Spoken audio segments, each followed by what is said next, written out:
Good evening.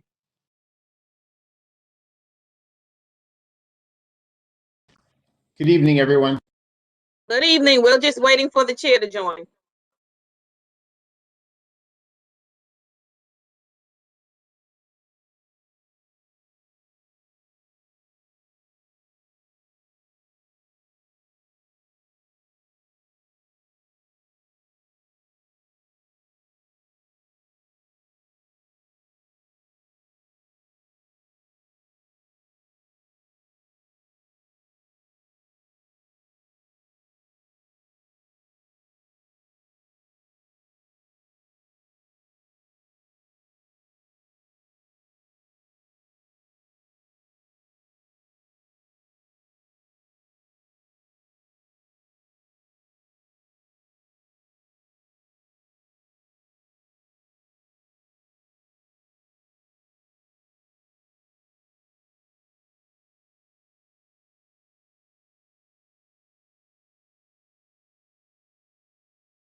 Hail, hail, the gang's all here. Hope everyone's well.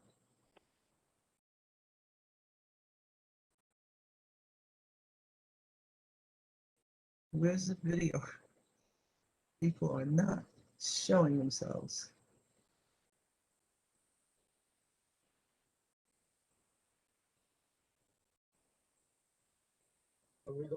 Guys, we have a few minutes before 6:15. I know. Thank you. Everyone except me has their video off. That's so interesting. Hi, I'm Beulah Towns, but I'm calling from my iPhone. Okay, so that's 9178 ending in 55. Yes, 1355. Okay, you want to give your name?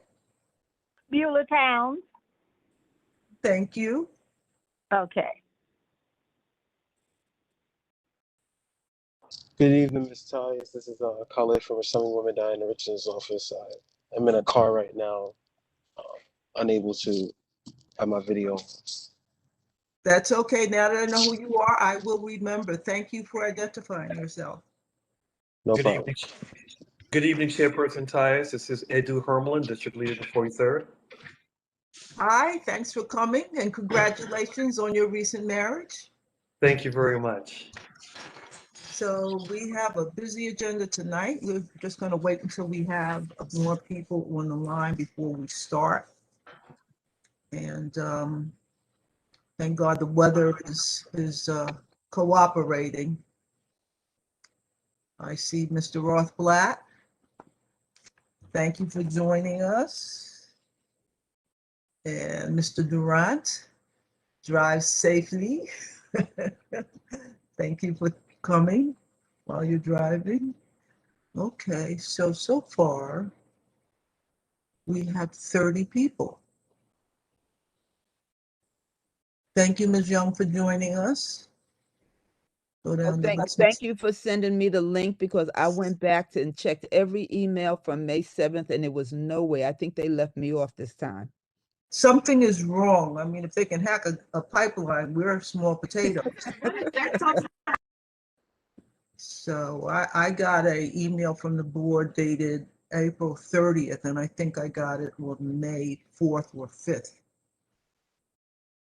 So it came in that morning. That's why I remember it so well. That was really strange. I see we still have the 30 people, which is good. Mr. Thurton, thank you for coming. Let's see who else is here. All of you, thank you so much. We will need, what's our number for quorum?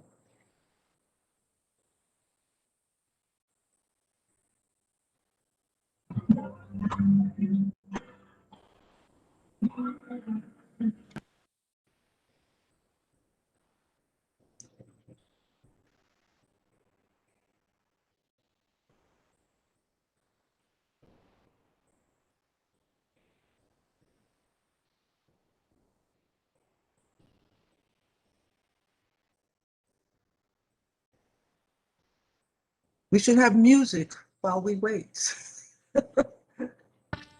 My son's practicing violin, but I'm not sure he's ready for I don't know if that'll make everybody happy or cringe.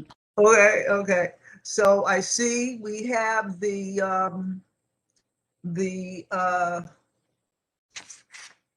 nominating committee enjoying the backyard at the board office.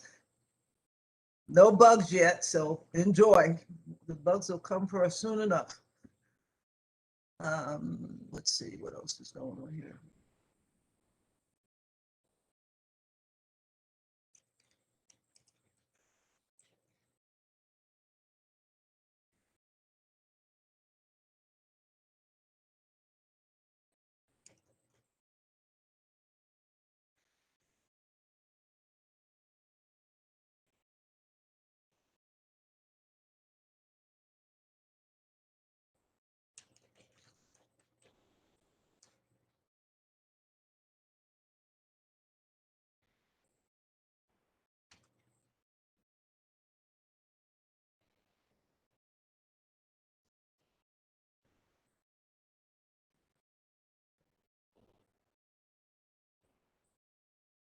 Okay, so we're almost there. A few more minutes, we should be able to do a roll call and get started.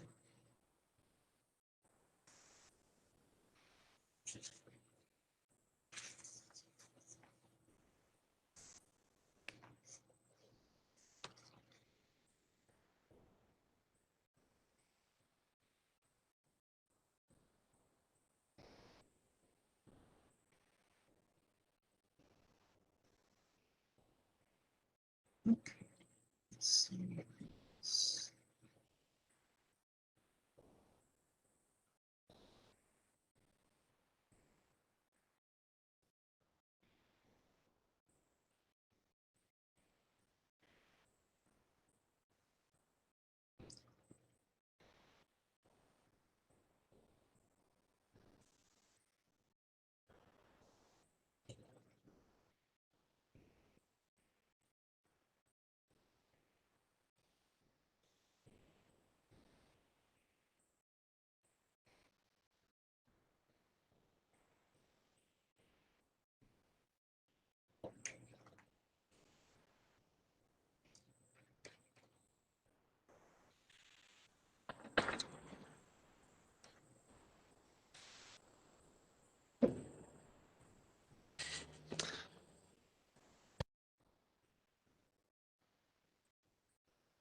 Oh, whoa.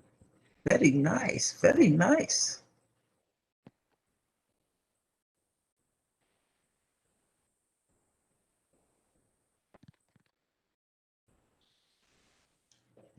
Okay.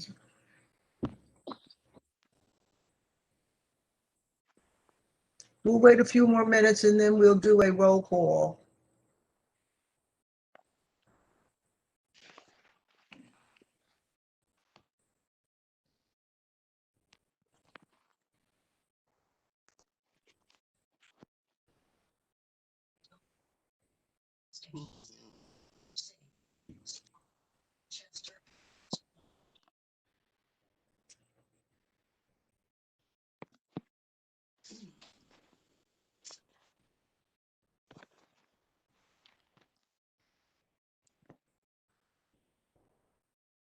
Good evening, Ms.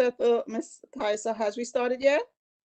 No, we're waiting a few more minutes for the late arrivals and then we will start with a roll call. Okay, great. So this is Kim Robinson, Councilmember Samuel's office. I'm just gonna jump up to do two things because I literally just ran in the house. I'm gonna just make sure my car is locked up. I'll be right back. I hear you. Very good. We understand.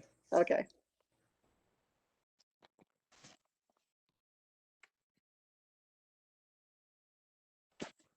Some of our elected officials regularly have their representative at our meetings, including our committee meetings, especially regarding housing.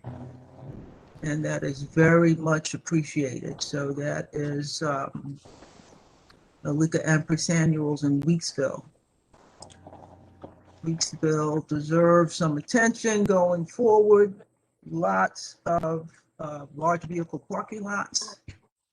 And I think that that area could do with some more affordable housing, but we need to help do that.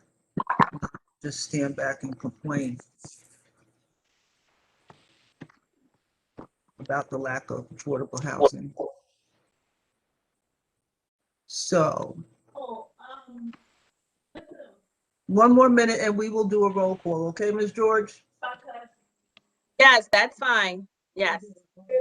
Thank you.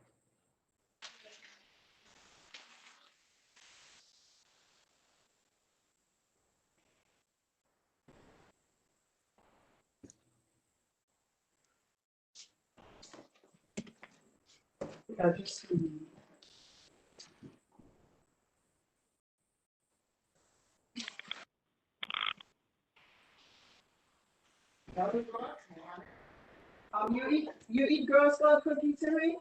You eat Girl Scout cookies? I don't know what it is.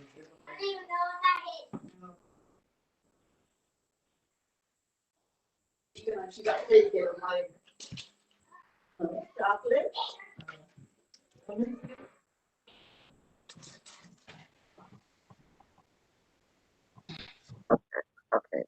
All right.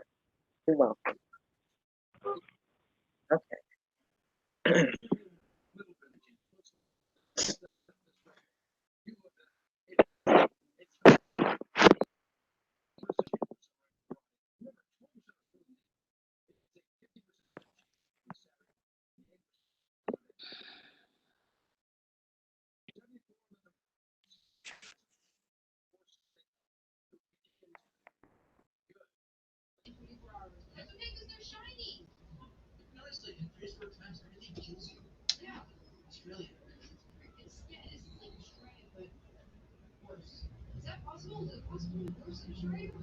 There's always something new with our new arrangement.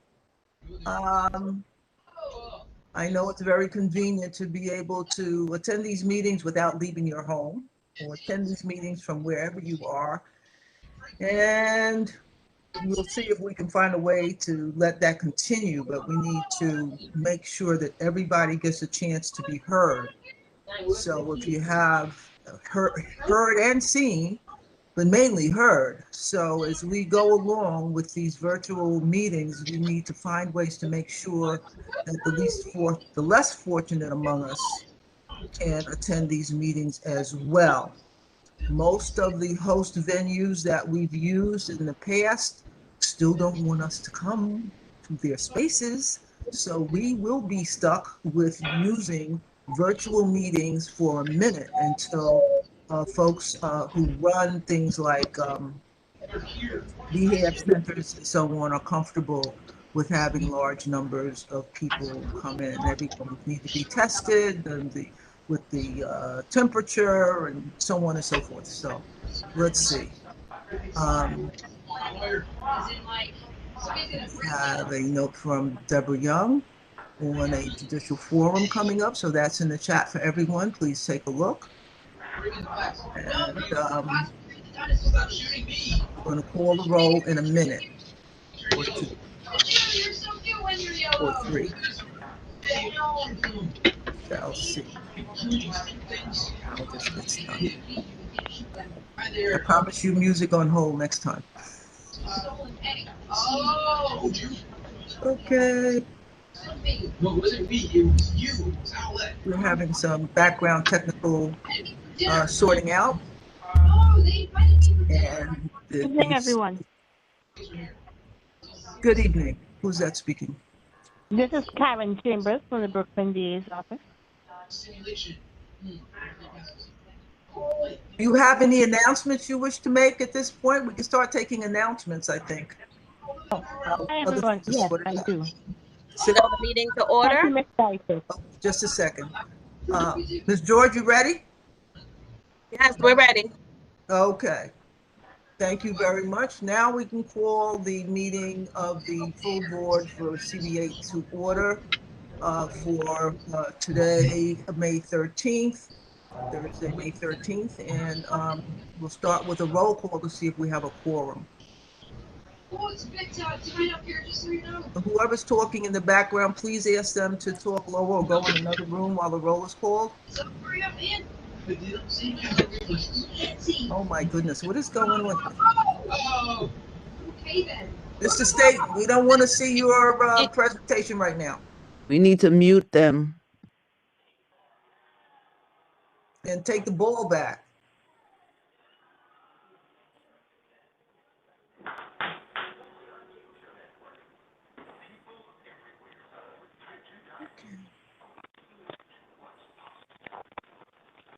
Ms. Robinson, you haven't missed anything yet. Okay. Good. So.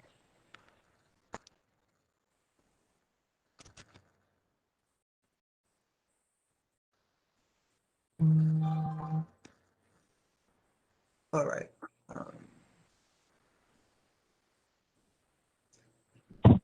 We are showing a screen from Meredith Staten. I don't get it. Okay, so that's what I'm seeing. Ooh.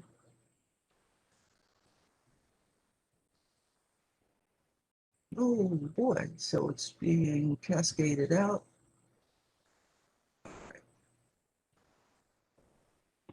This is coming together in a minute.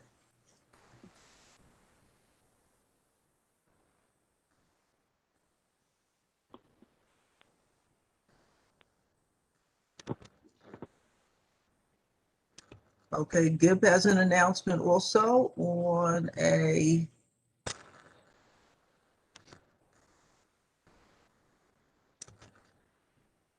on an upcoming event. Discussion among candidates for 35th Council District on a particular date. That you can click on the link in the chat. May 20th. May 20th? Yes. Okay, thank you. Okay, excellent. That's Crown Heights North Association, Cultural Road Block Association on Eastern Parkway, they haven't given up. Impact Brooklyn and Prospect Heights Neighborhood Development Council. And you can register at the link that Gib has posted. Questions, there's a link for you to submit questions in advance so everyone can be organized. And any minute now, we will call the roll. I promise you. We can call the roll now. I think Mr. Witherwax is here. We can call the roll. Okay, there he is. There, you've been fingered, Mr. Witherwax. I am. Okay. All right. As usual, I will call your name, and if I do hear you, I will say thank you and move on to the next name. If I don't say thank you, that means I didn't hear you, and I will come back again at the end of the roll and see who I missed. If you don't have ability to be verbal and heard, please use the chat, and we'll get your attendance one way or another. All right. Kiermany Allison. Present. Thank you. Linda Andrews. Present. Thank you. Desmond Atkins. Lisa Atkinson. Present. Thank you. Wayne Bailey. Present. Thank you. Princess Ben James. Julia Boyd. Gail Branch Muhammad. Here. Thank you. John Buckholtz. Yes. Thank you. Robert Callahan. Here. Thank you. Hanji Charles. Nora Daniel. James Ellis. Present. Thank you. Kevin Farley. Here. Thank you. Andrea Ferris. Fred Frazier. Drew Gabriel. Here. Thank you. Tamika Gibbs. Present. Thank you. Najani Granville.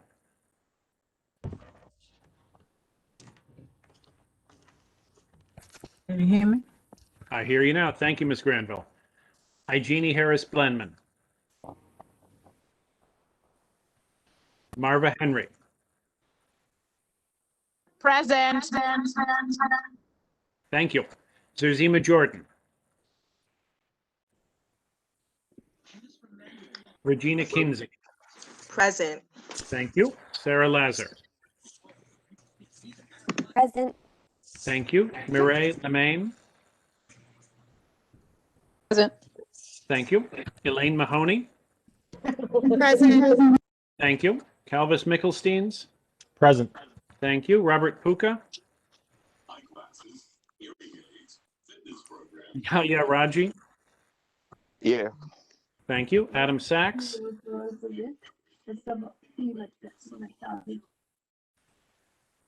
I saw him. Yeah, I saw Mr. Sachs. I'll mark him present. Mr. Saunders, Brian Saunders.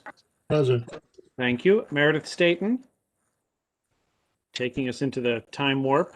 He was present. Carmisha Superville. Audrey Tate Hall. Present. Thank you. Mark Thurton. Here. Thank you. Greg Todd. Ethel Tyus. I'm here. Mr. Todd, thank you. Ms. Tyus. Present. Thank you. Gib Vaconi. Present. Thank you. Eves Villas. Kimberly Watson. Irsa Weathers. Oh, thank you, Ms. Watson. Irsa Weatherspoon. Present. Thank you. Sharon Wedderburn. Here. Thank you. Robert Witherwax present. Deborah Young. Present. Thank you. Vilma Zuniga. She's present. Zuniga. We have 33 present. We have a quorum. Robert, this is Adam Sachs. That's, thank you very much. Got you, Mr. Sachs. Thank you. So at this point, I have to ask if everyone has the agenda. We're going to follow that. At this point, I need to check to see if there are any corrections to the minutes, and if not, I ask for the minutes to be accepted.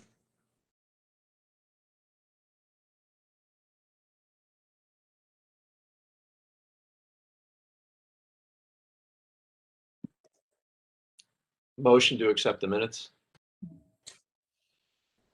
Thank you. Second. Yeah.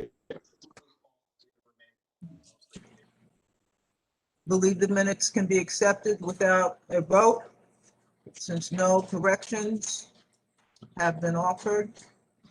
Deem the minutes corrected as presented. Is there correspondence we need to recognize at this point? Ms. George? No, not at this time. Okay. We have elected officials and their representatives in the audience.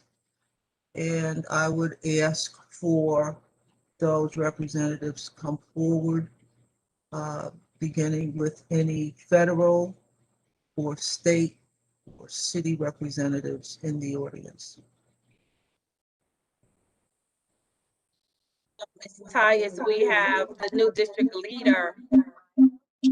Yes, Mr. Hermelin, correct? Am I correct?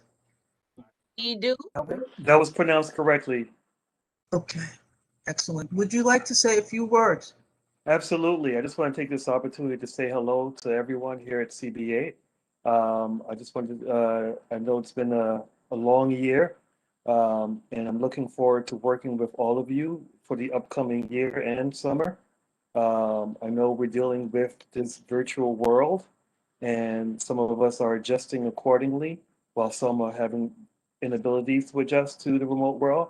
So we're looking to rectify that as soon as possible, working with my colleagues in government.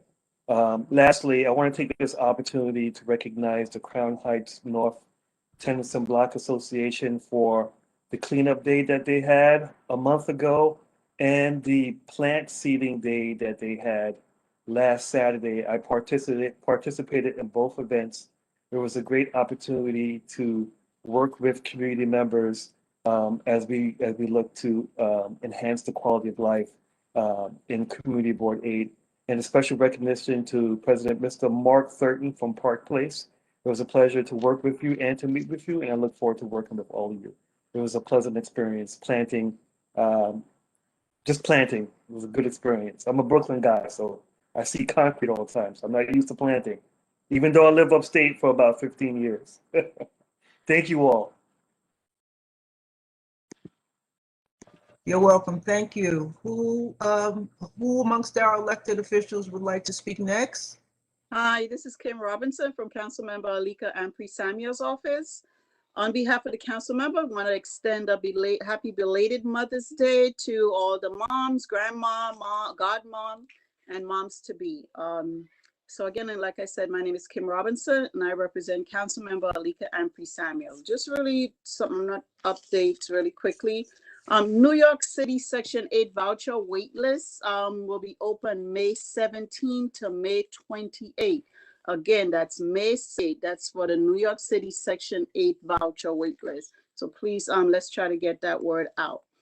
The council member passed a ranked choice education bill, which mandated the Board of Election and the Campaign Finance Board to engage in a full educational campaign when it comes to around ranked choice voting. Unfortunately, a lot of New Yorkers still is not clear on as to what exactly that means. The mayor actually added $15 million more towards that effort. If anyone has any questions, please reach out to our office, 718-953-3097. Again, please, if anyone has any questions, please reach out to our office. This is a very crucial time. This is the first time that we actually will be doing ranked choice voting, and we want to make sure that everyone who votes have a clear understanding of what that means and the impact it will have on the election. Also, the council member is also working on trying to introduce legislation around women coming back in the workforce, trying to help to introduce solutions and policies to create returning to the workforce, providing support for working mother. COVID-19 has really tested many of us. Things that we normally would not have done, we were forced to do. So at the same time, as mothers, we do so much. I'm sorry, kids are coming from after school camp. What was I saying? So yes, so the council member is definitely working on a decision to put in place to help support working mothers. And again, our office is open where for in person, you will have to call so we can actually schedule an appointment, but we're available 718-953-3097. Again, on behalf of the council member, I thank you.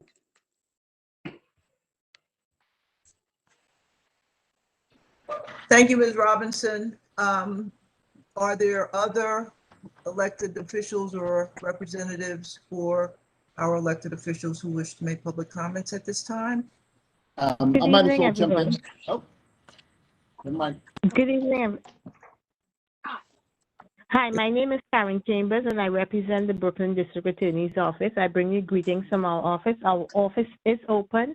We are now, most of the staff is back out, so if anybody needs having any issues or concerns, please give me a call. My phone number is 718-250-4877. The DA will be hosting a gun buyback event, which will be on May 22nd. Anyone interested is from 10 until 2, and it will be at the Howard Housing Projects. Once again, there will be another gun buyback event, and you will be getting gift cards and an iPad. So please come out, bring your guns, and let's make New York a safer place. Thank you. Excellent idea. Thank you. Do you want to give that address?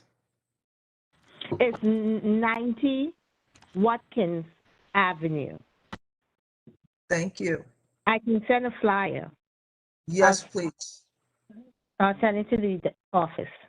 Excellent. Thanks. Who wishes to speak next? Good evening, all. Oh. Good evening. My name is Khalid Jamat from Assemblywoman Diana Richards' office. The Assembly member sends her regards and a happy belated Mother's Day to all. I hope all are doing well during this time. I really don't have any updates legislatively, but if you give a call to our office, that could be updated for you. We also have our food distribution at various locations. I can send that flyer to whoever is in need of it. You could email our district inbox, and I put our contact information in the chat. We're located at 330 Empire Boulevard. We're closed right now, but we do meet outside to help with constituents' needs. We're also having a lot of calls for scree.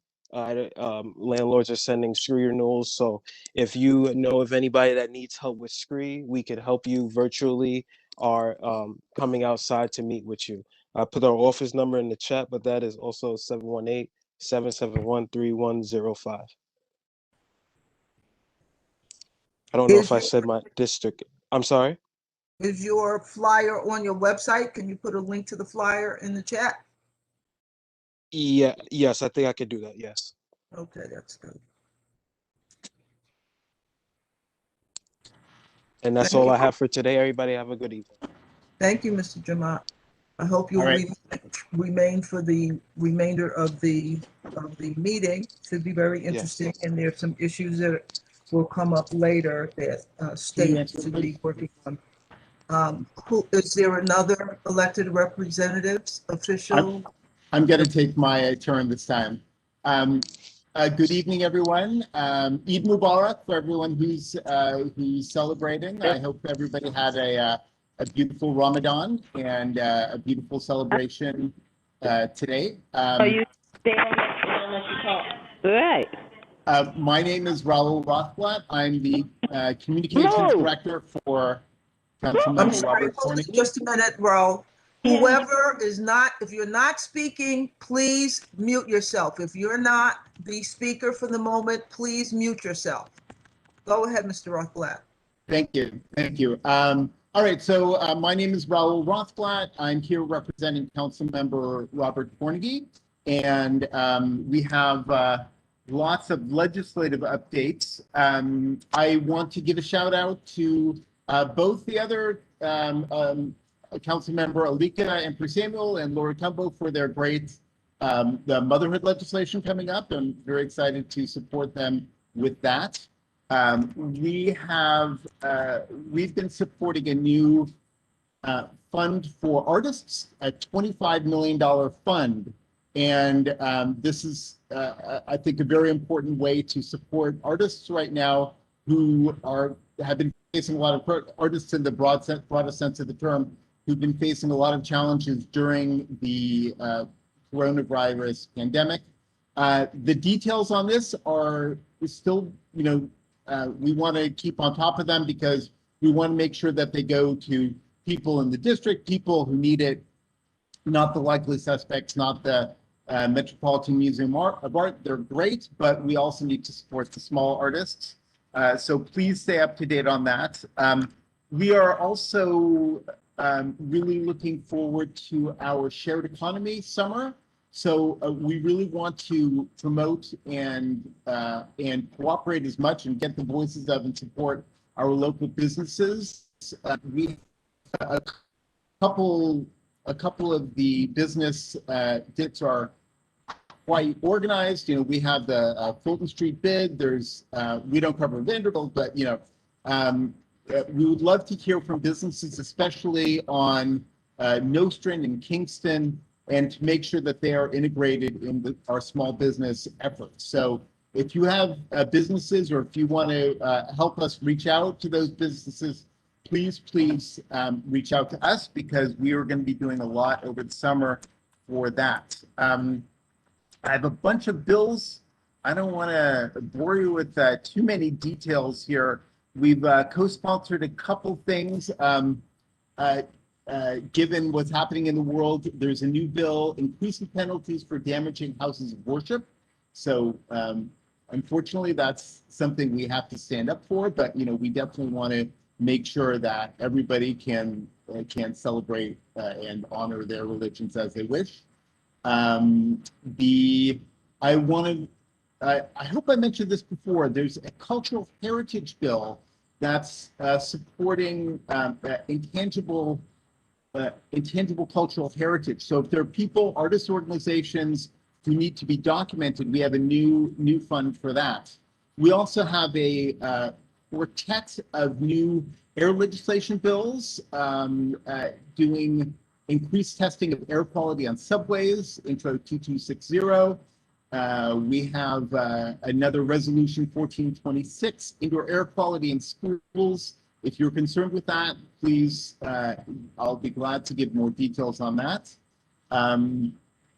There's also some lovely things, some bills for wall units, just some lovely things that I could talk about forever. But again, please stay up to date. Our most active way of communication is our Facebook page. So we have a ton of information. For instance, there's the homeowner help desk is coming to Restoration Plaza, not in CB8, but it is something that would be convenient for people. And I will leave my email in the chat. So I would love to. Okay, I have some people question about the artist funds. Definitely stay in touch with me about that, because the details on that are still to be seen. So again, we'd love to hear from you all. We had a great Wellness Wednesday at Kingsborough Houses last week, giving out free food. We give out free food every week. If you know people who want to support your community, we will be out there in the streets every Wednesday. And every Wednesday evening, we have a Facebook Live discussion. That changes every week. We have a mental health theme this week. And I hope you all see that we have a brand new grandparents resource guide. Our previous one, in case you missed it, was our Cure Violence guide, geared towards more of a younger generation, but we have a lot of resources for seniors or anybody who is a grandparent or wants to support people who are in other ages. And that's it. Thank you very much. Thank you, Mr. Worthblatt. That was very fulsome. Truly appreciate it. Your enthusiasm is infectious. Who is next amongst our elected officials and their representatives to speak tonight?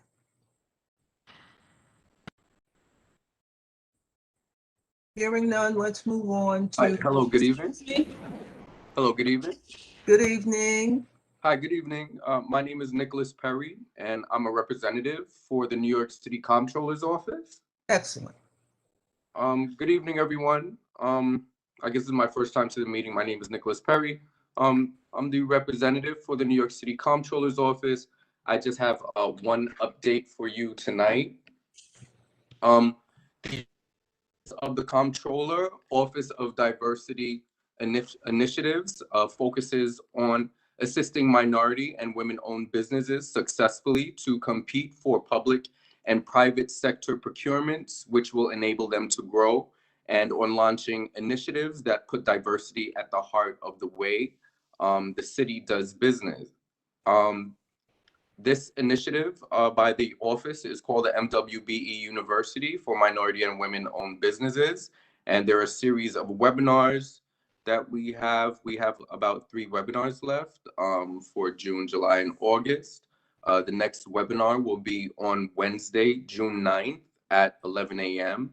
And the topics being discussed at that webinar will be how to increase MWBE purchase method opportunities for New York City agencies.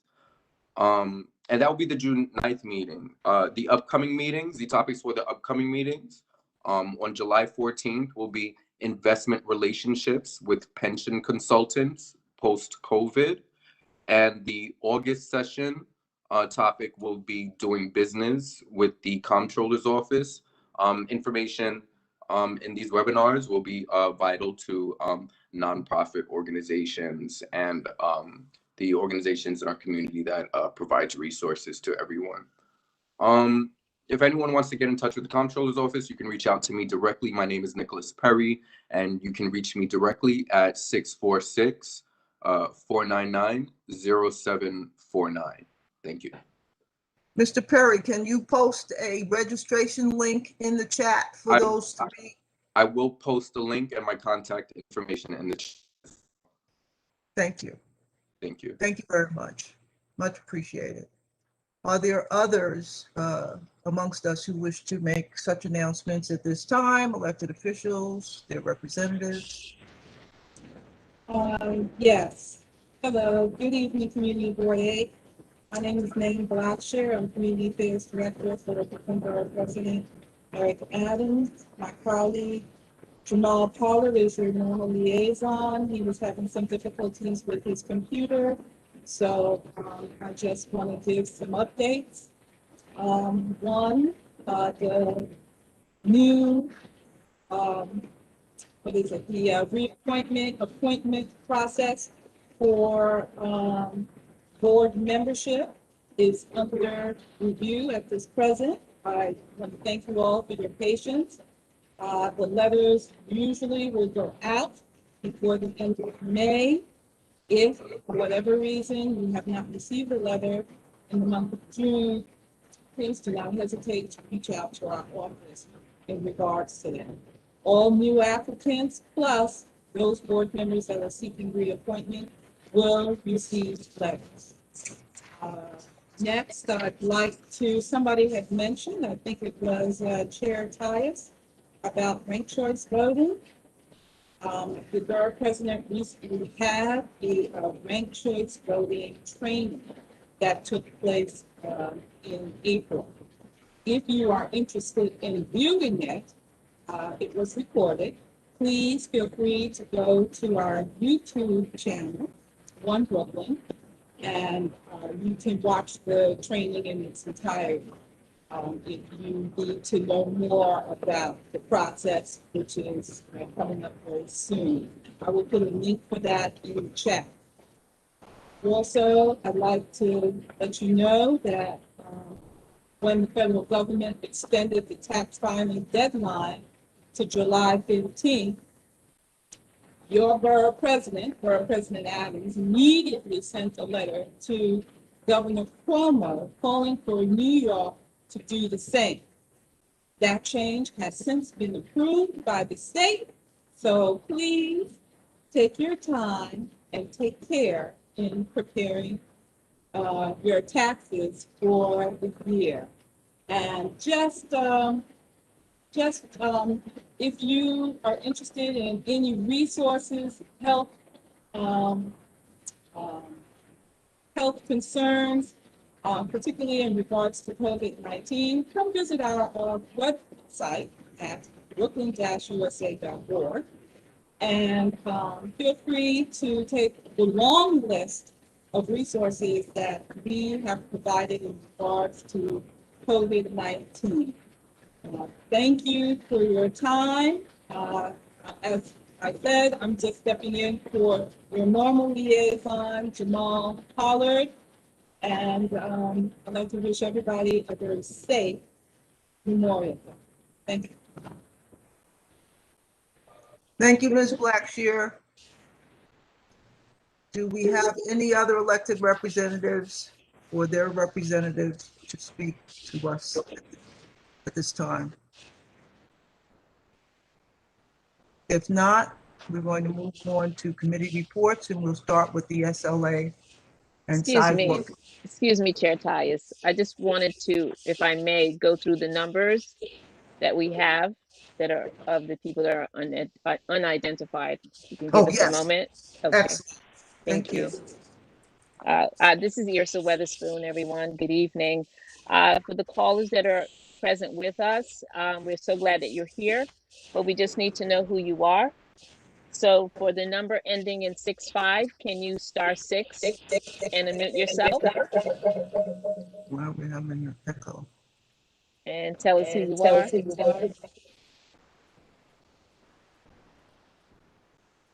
Hello?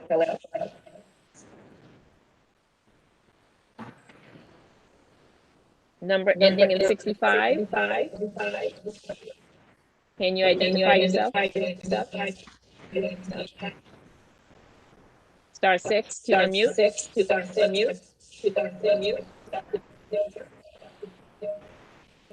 Oh, okay. For number ending 86.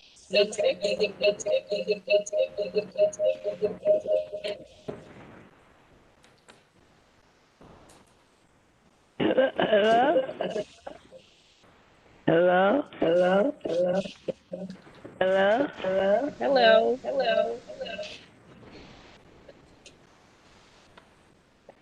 Is your number ending 86? What? I think that might be Miss Boyd. Miss Yeah, Boyd? it is Miss Boyd. I can't get in. I don't know what I'm doing. Okay, Miss Boyd. Okay, so we do have you noted and present, Miss Boyd. Huh? Miss Boyd's number is ending in 75. Thank you. Okay, for number ending 86.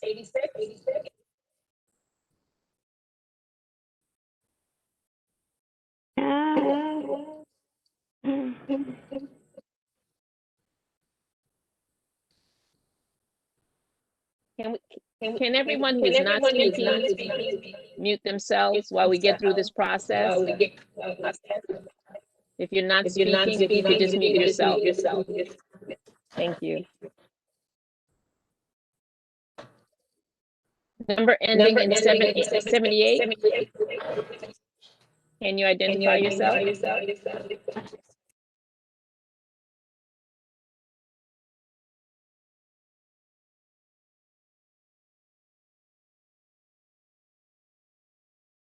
Number ending 85. Can you identify yourself, please?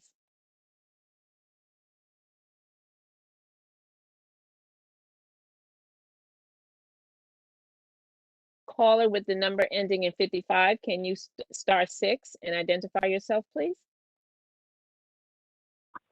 Hi, I'm Beulah Towns. I'm from Dean Street with the North Suffolk Heights Association. Thank you so much, Ms. Towns. Caller with number ending 78. Can you *6 and identify yourself, please?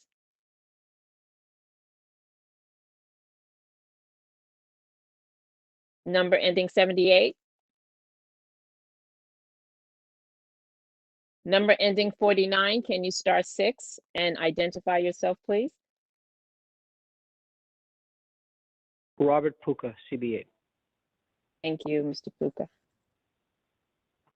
Okay, number ending 19. Can you *6 and identify yourself, please?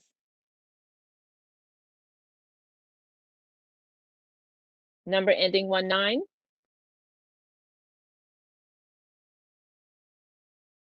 Number ending 76. Can you star 6 and identify yourself, please?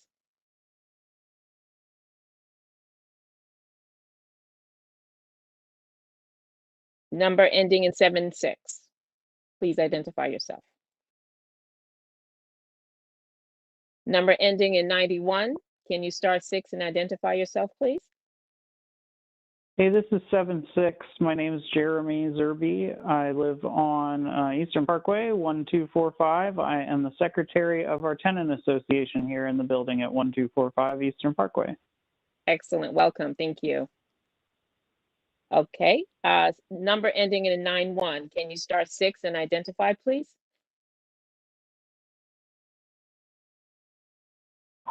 Yes, hello. This is Ali. I work for Miller Abdullah Construction. Okay. Thank you so much. Thank you. Okay. Number ending in 00. Please identify yourself. Antoinette Buckley. I'm sorry, I didn't hear that. Can you repeat it? Antoinette Buckley. Thank you, Ms. Buckley. Welcome. Thank you. Number ending, excuse me, 86. Can you star 6 and identify yourself, please?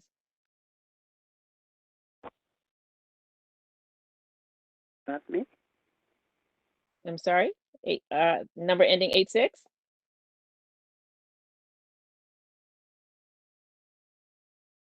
Number ending in 65. Can you star 6?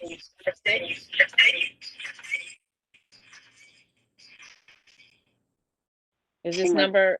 What number is this? Ending in 86 or 65? This is ending in 865. 65, still on Langhorne. Thank you, Ms. Langhorne. Okay, and for the number that's ending in 1440, can you identify yourself, please? Antoinette Buckley. Is that the access code? Okay, so you might be in 2 places then. Okay, I'm sorry. That's no problem.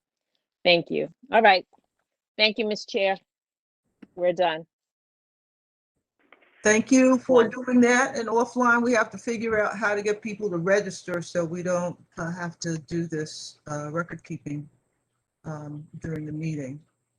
It's done pre-meeting. Thank you for sussing that out. Truly appreciate it. So You're welcome. At this point, I want to move on to the committee reports. We want to start with the SLA and Sidewalk Cafe Review Committee report, please. Thank you, Madam Chair. Greetings, everyone. My name is Ms. James Hyatt? Ellis. Next on the agenda is CB elections. Oh, I'm going in the order of the agenda. The agenda I have says CB elections. Well, I didn't get the latest one. The one I have is from May 7th. And it does have the nominating committee report after the Okay, it's fine. It's fine. It's okay, however you want to do it, District Manager George. You are the lifeblood of this organization. So if you want to do it that way, that's fine. So let's go through the elections. Okay, let's have the report from the nominating committee, election committee at this point. I think that's Mr. Sachs. Mr. Sachs? Yes, hi, greetings, everyone. So I have the pleasure of just reporting the results from the nominating committee. I want to thank everyone for participating. One of the silver linings of these virtual meetings is that we had record participation in the election. We had 44 ballots out of I think a possible 46. And so appreciate that. Ballots received by mail and by online. I'm just going to go through the results and thank you to all of the nominees. The Sergeant in Arms for the next period will be Drew Gabriel, Treasurer Yaya Raji, Secretary Princess Ben James, Third Vice Chair Najani Granville, Second Vice Chair Deborah Young, First Vice Chair Gail Branch Mohammed, and the chair will be Irsa Weatherspoon.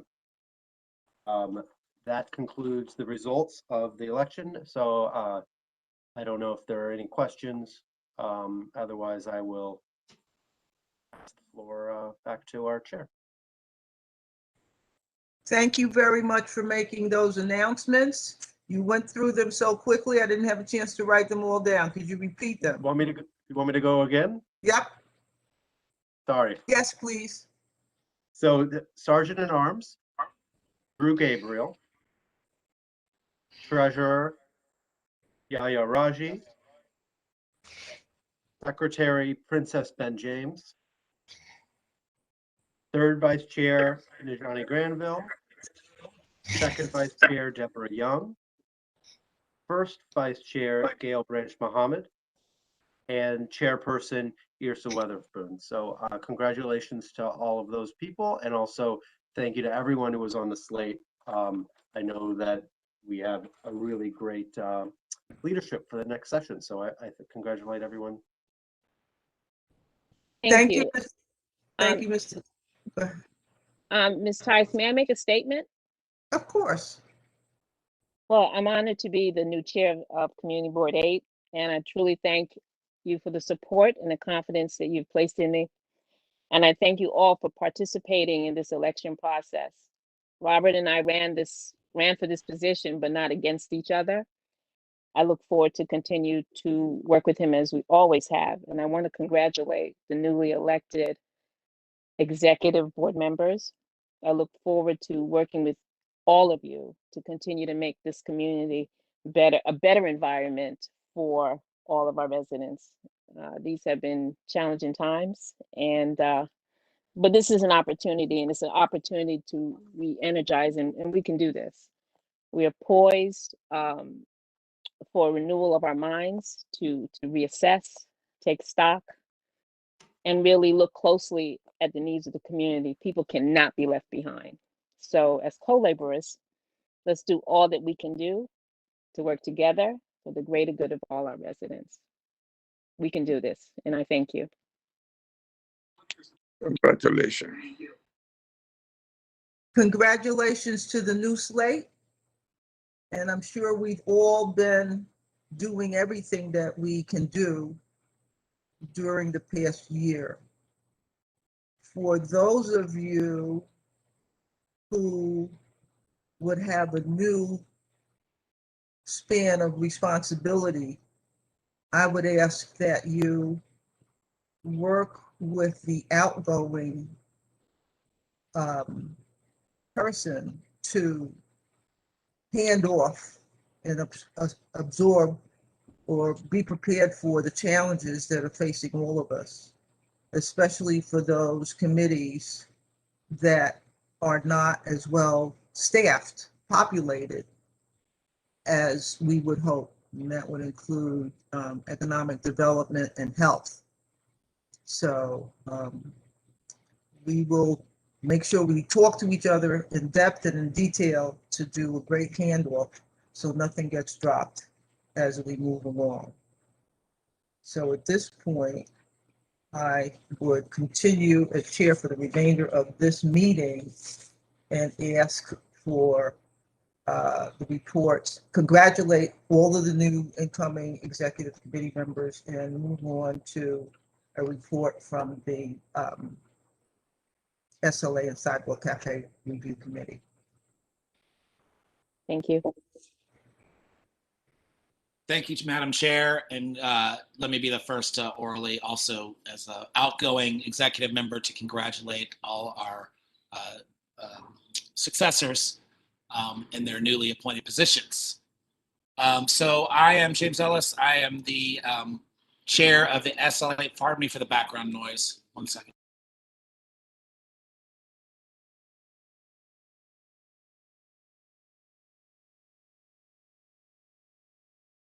All right, I think all the dirt bikes have passed by. I'm the chair of the SLA and Sidewalk Cafe Review Committee. I want to acknowledge my co-chair, Mr. Robert Witherwax, and we met on May 3rd by a WebEx to discuss the following applications presented. Renewal applications consisted of 686 Washington Avenue, Bearded Lady, for a full license with a sidewalk cafe. Ode to Babel at 772 Dean Street with a full license inclusive of live music, DJ, and local talent and dancing. Born Thai of 293 Flatbush Avenue, a full license that includes a rear yard. And Stocked Burger of 663 Washington Avenue of a beer, wine, and cider license. The committee voted to support all these renewals and hopes that the full board support its recommendation. Madam Chair, are we going to continue how we did it last month where you call for questions, or would you like me to take them? Are there questions on the renewal applications? From community members? Any questions on the 4 renewal applications? Hearing none, are there questions from community board members on the renewal applications? Hearing none, I would ask for a vote, a motion to support. Madam Chair, I do see a hand raised for Cassandra Davalmar. I don't know if that was intentional, but I do see a hand icon up in their participation. Okay, I'm not seeing that. I'm glad you saw that. Please ask your question. It looks like the hand has been removed. Removed it, yeah. All right.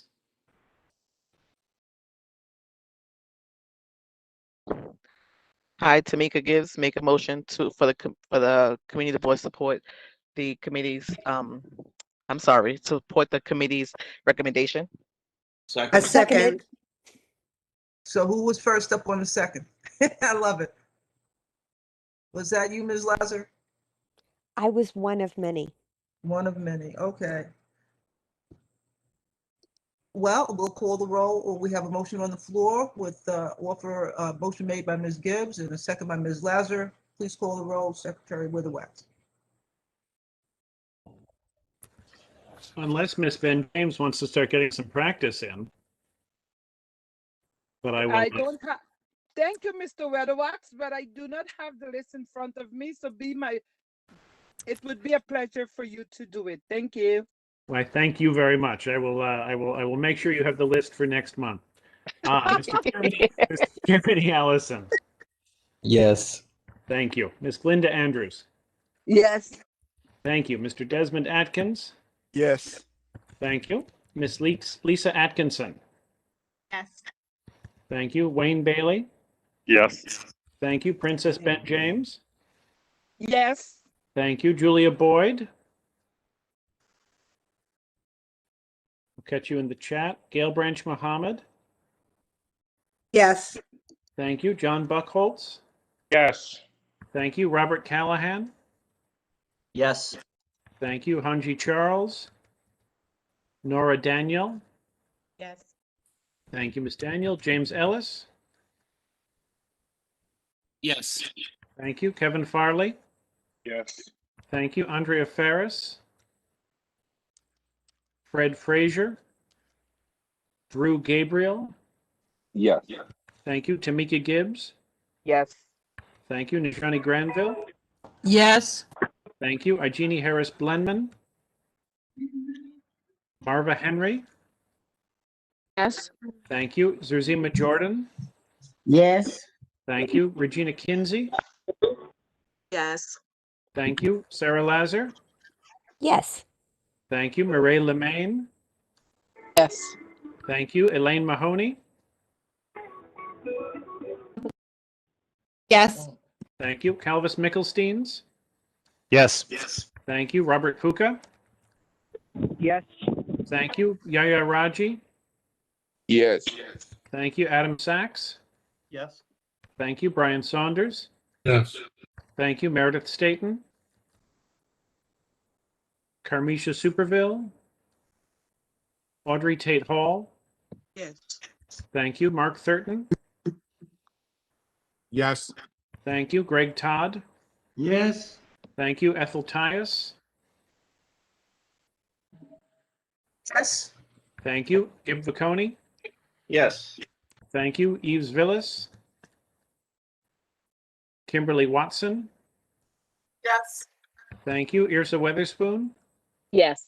Thank you. Sharon Wedderburn? Robert Witherwax, yes. Deborah Young? Yes. Thank you. Vilma Zuniga? Yes. Thank you.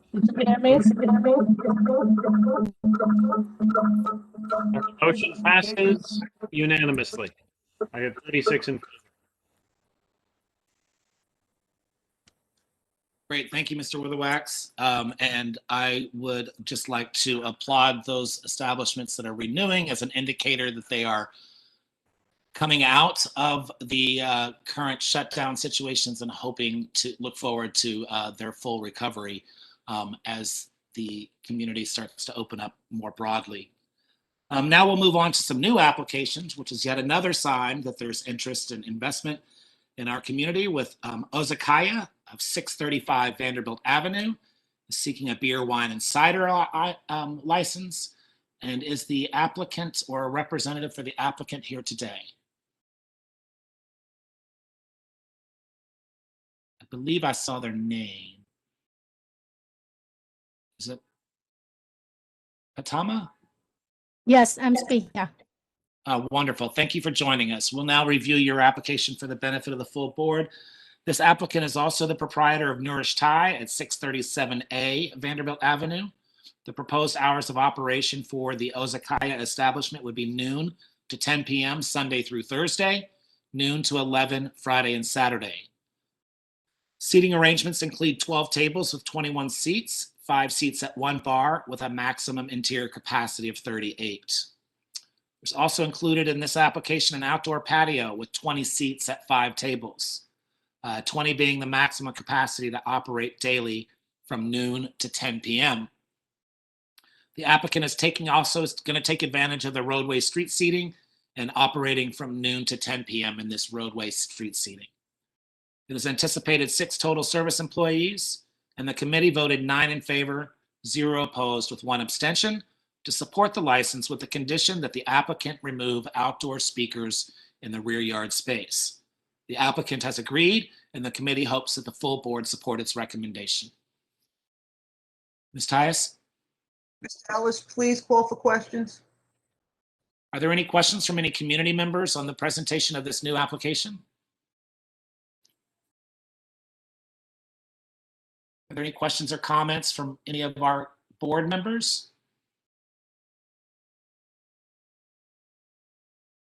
Hearing or seeing no indications of any, I will defer to Mr. Witherwax when he's ready. All right, ask for a motion. Sorry, my apologies. Got out of order. I make a motion to accept the committee's. Motion made by Ms. Branch Mohammed. I'm sorry, to accept the committee's recommendation. I second. All right, upon motion made by Ms. Branch Mohammed and second by Dr. Lazar. Any questions to the motion? All right, now Mr. Witherwax. Well, I was just going to make the motion anyways. It's all in good fun. Let's see. Kirmany Allison. Yes. Thank you. Glinda Andrews. Yes. Thank you. Desmond Atkins. Yes. Thank you. Lisa Atkinson. Yes. Thank you. Wayne Bailey. Yes. Thank you, Mr. Bailey. Princess Ben James. Yes. Thank you. Julia Boyd. Welcome. Gail Branch Mohammed. Yes. Thank you. John Buckholtz. Yes. Thank you. Robert Callahan. Yes. Thank you. Hanji Charles. Nora Daniel. Yes. Thank you. James Ellis. Yes. Thank you. Kevin Farley. Yes. Thank you. Andrea Ferris. Fred Frazier. Drew Gabriel. Yes. Thank you. Tamika Gibbs. Yes. Thank you. Nijani Granville.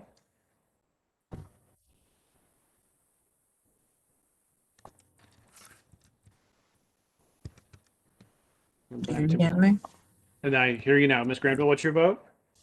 Yes. Thank you. Jeannie Harris Blenman. Marva Henry. Yes. Thank you. Zursima Jordan. Yes. Thank you. Regina Kinsey. Yes. Thank you. Sarah Lazar. Yes. Thank you. Marie Lemaine. Yes. Thank you. Elaine Mahoney. Yes.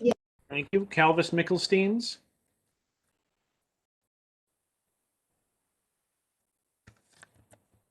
Robert Puka. You're on mute.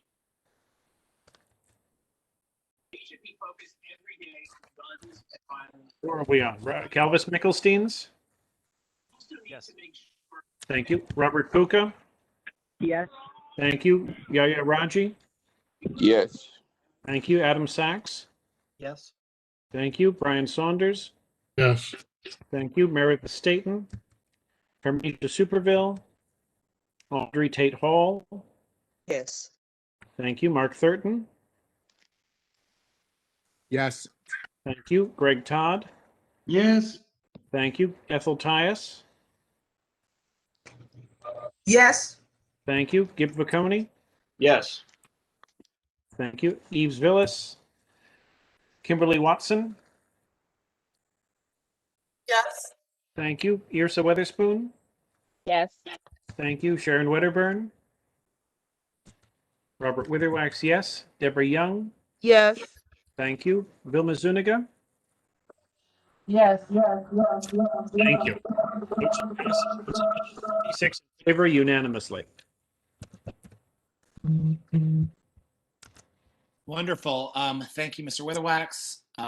I am encouraged that the decision by this applicant to yet again reinvest in our community is a good sign, and we look forward to seeing your next establishment in operation. Next renewal is number 7 Restaurant. This time is seeking an application for 599 Vanderbilt Avenue for a full license. As a note, actually, is Ms. Pagano here? It's possible. In any case, as a note, this is the 3rd time this applicant has presented before the board, mostly due to the fact that they are exploring locations. And as they do so, they're also trying to get the commitment for a license. So as they negotiate the terms of any long-term lease obligations, this is the newest location they're seeking to for their applicants. So I say that because most of the parameters are the same and has previously been approved by this body. But the hours of operation for this location would be closed on Monday, open noon to 10 p.m. on Sunday, 5 to 1 a.m. Tuesday through Thursday, 5 to 2 a.m. on Friday, and noon to 2 a.m. on Saturday. There would be no outdoor service at this location, and the committee voted 10 in favor to support this application as presented and hopes the full board support its recommendation. This time, are there any questions or comments from any of our community members? Again, I'll scroll through the participant list looking for any raised hands or any indications through video. Don't see any, so any questions or comments from our board members?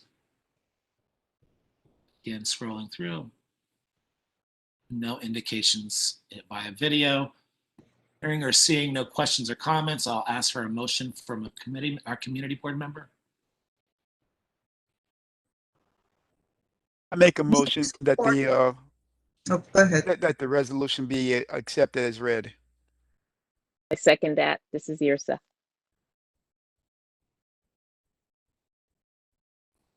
The opening resolution was by Desmond. James, you're muted again. Sorry, that I was talking and I was acknowledging Mr. Atkins. Sorry, Mr. Atkins.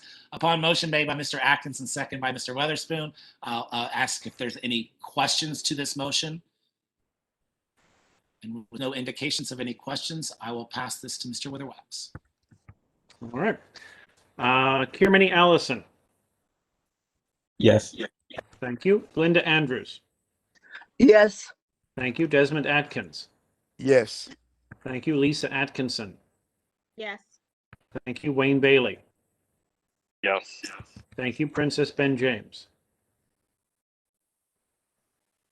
Yes. Thank you. Julia Boyd. Gail Branch Mohammed. Yes. Thank you. John Buckholtz. Yes. Thank you. Robert Callahan. Yes. Thank you. Hanji Charles. Nora Daniel. Yes. Thank you. James Ellis. Yes. Thank you. Kevin Farley. Yes. Thank you. Andrea Ferris. Fred Frazier. Drew Gabriel.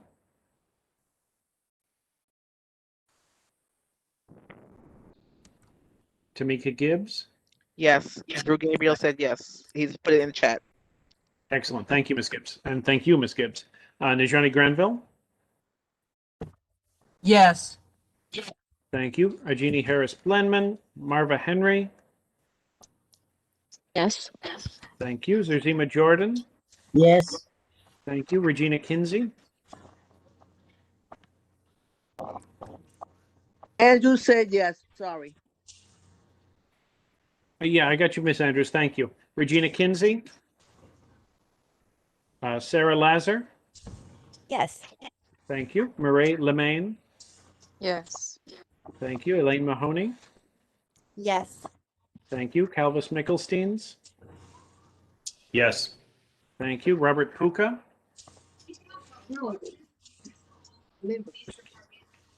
Mr. Puka. Yaya Raji. Yes. Yes. Charles Puka, yes. Got Mr. Puka, got Mr. Raji. Thank you both. Adam Sachs. Yes. Thank you. Brian Saunders. Yes. Thank you. Meredith Staten. Carmisha Superville. Audrey Tate Hall. Yes. Thank you. Mark Thurton. Eating dinner. Yes. Thank you. Greg Todd. Yes. Thank you. Ethel Tias. Yes. Thank you. Gib Baconi. Yes. Thank you. Eves That's Villas. for me too. Who is that, Miss Kinsey? Yes, I was disconnected. Thank you, Miss Kinsey. You're welcome. Kimberly Watson. Ms. Watson. Thank you. Irsa Weatherspoon. Yes. Thank you. Sharon Wedderburn. Robert Witherwax, yes. Deborah Young. Yes. Thank you. Vilma Zuniga.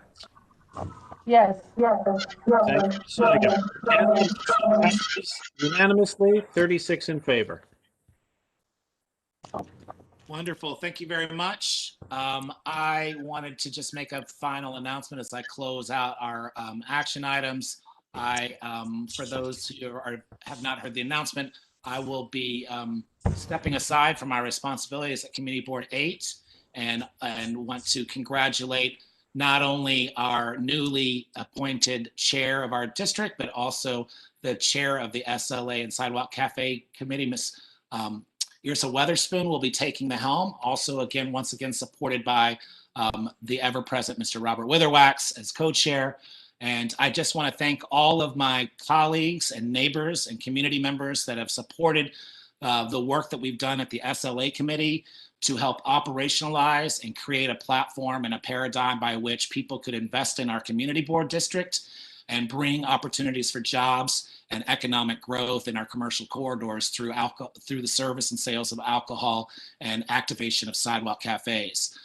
So I just wanted to say thank you so much for all those that I've worked with and thanks to all those I've learned so much from. And I just want to be appreciative to all of you for being along with me on this journey and making this happen for our community board. So thank you all. Thank you, James. You're brilliant. We appreciate you. Fine job. Fine job with you at the helm. I echo Ms. Weatherspoon's sentiments. You have been very organized and very helpful to the local businesses in our district. And we hope that your ongoing involvement in that work will continue through your regular involvement with the community through your employment and your business and your other jobs. I hope that will carry forward. Mr. Ellis, thank you. Thank you, Ms. Chair. As Mr. Ellis is vice chair, let me tell you what actually went on. What actually happened while he was the chair of the committee. Let me tell you how many times I had to come in and clean up after the messes James created. 0. He was brilliant. He was on at every meeting, every single item, every single applicant who came before us got the full measure of James's respect. And I think we all can learn something about how we focus and confront the community that comes before us from Mr. Ellis's example. Everyone who came before us was respected and was treated with dignity. And James, every committee should watch how you run a meeting and learn from it. So thank you for being an object lesson for all these years. It's been my pleasure. Well, thank you for those kind words, Madam Chair and Mr. Witherwax. And I look forward to seeing what this body continues to do to help our community succeed. All right, so thank you all again. Our next order of business is the culmination of the ULURP hearing process for 840 Atlantic Avenue, which is a proposal that doesn't really align with the neighborhood rezoning that we've been asking for a number of years.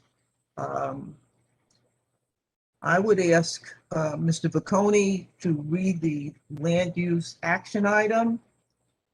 He's done a lot of work on that project, and I think it's this ULURP hearing item should be his to present. Mr. Vacconi. Thank you, Chair Tyus, and I'm going to read the action item for the committee hearing on a ULURP application for a private rezoning of 840 Atlantic Avenue. Those are applications C210249ZMK and N210250ZRK.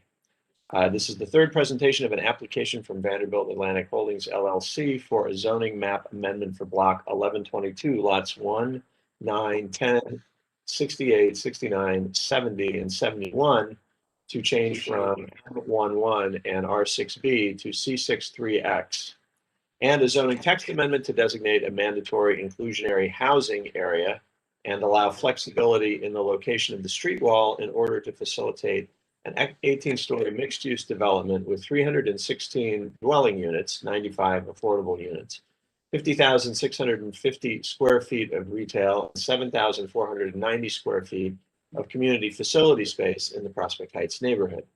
The proposed site is directly across the street from the Prospect Heights Historic District, an area that is also listed on the state and national registers of historic places. Stephanie Marazzi and Benjamin Stark presented a revised plan for the project, downsizing it as compared to the plan presented to the committee in March and April 2021. Mr. Stark indicated that the project will have a maximum height of 145 feet, was certified with MIH option 2, but will move to option 1 and option 3. Will provide for dance space, creative performance arts center space on the ground and second floors in perpetuity. Will sign a restricted declaration that aligns with the CB8 M-Crown resolution. Will adopt an R8A envelope in part with step-down density, bulk, and height with R6B on Pacific Street, and will hire 32 BJ members. I'm going to stop here for a moment and apologize that I didn't read this closely before the meeting tonight. I think some of these statements may need to be confirmed with the applicants. I'm not sure they're completely accurate. Committee members asked questions on the number of dwelling units in the revised plan, the number of affordable apartments, rental rates in square feet, the revised number of parking spaces, among others. Mr. Stark indicated he would send a revised presentation. Mr. Vacconi made a motion to deny support for the project until the following conditions are met. One, that in lieu of the proposed C63X district, lots 70 and 71 be rezoned R7A with a C14 overlay matching the zoning on blocks to the south on Vanderbilt. Two, that in lieu of the proposed C63X district, lots 68 and 69 and the portion of lot 1 fronting Pacific Street be rezoned R6B, matching the zoning on lots to the east of Pacific. And three, that in lieu of the proposed C63X district for the remainder of lot 1, as well as lots 9 and 10, the following action be taken. A, The applicant removed these lots from its applications and files a zoning text amendment to create a contextual variation of the existing C61 zoning district with required non-residential frontage consistent with the regulations of the special enhanced commercial district with base FAR of 6 and incentive FAR of 1 for non-residential use. B, if A is not possible, in lieu of the proposed district, then applicant makes a binding commitment subject to the establishment of C62A zoning to restrict residential use on the lots to 4.6 FAR. And C, if B is not possible, the lots be rezoned to C4 5D. Fourth, that all lots be mapped to MIH options 1 and 3, and the applicant makes a binding commitment to offer the required affordable housing units under MIH option 3. 5, that the applicant make a binding commitment to restrict the use of 8,000 square feet to use group 9A limited to studios, the latter to ensure a permanent facility for a creative arts sector studio.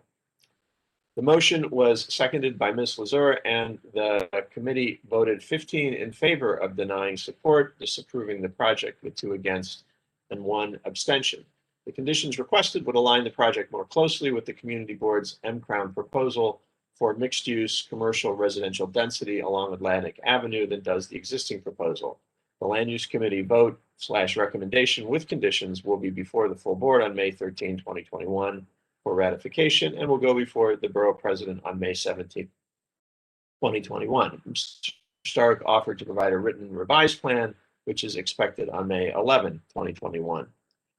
If it's okay, what I would like to do is just take a second and show a map so everybody understands the area we're talking about, because the resolution had a number of different pieces to it, and I think it may be more clear to see what we're talking about on a map.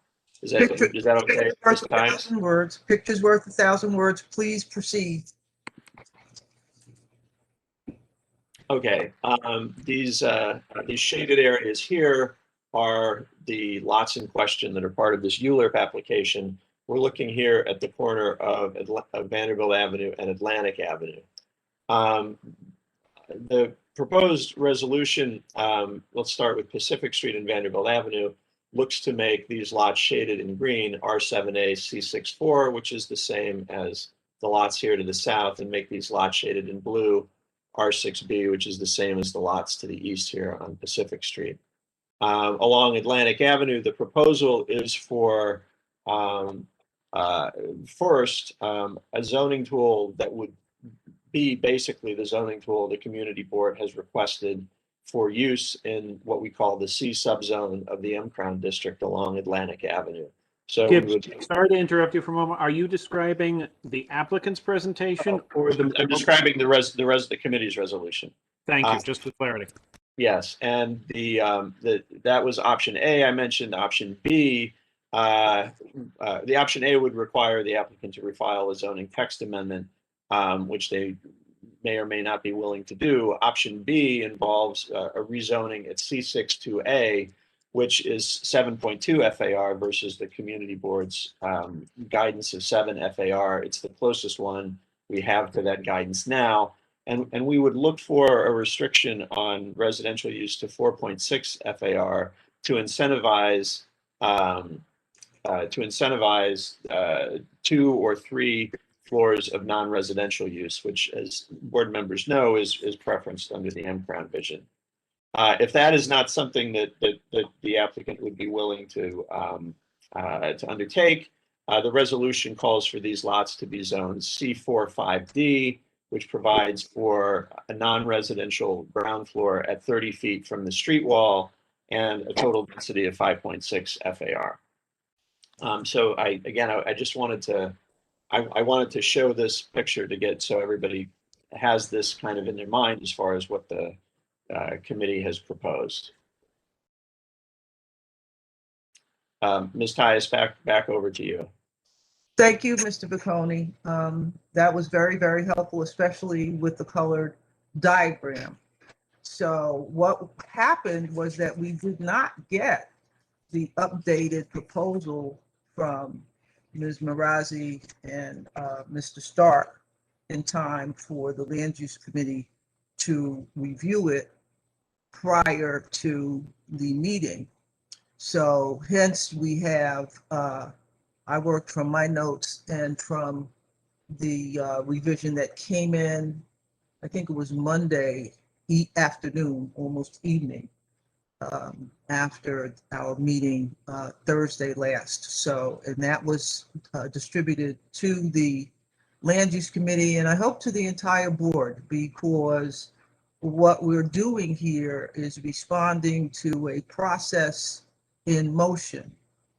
Okay, Mr. Stark offered something new during the Land Use Committee meeting. We didn't have any paper to look at.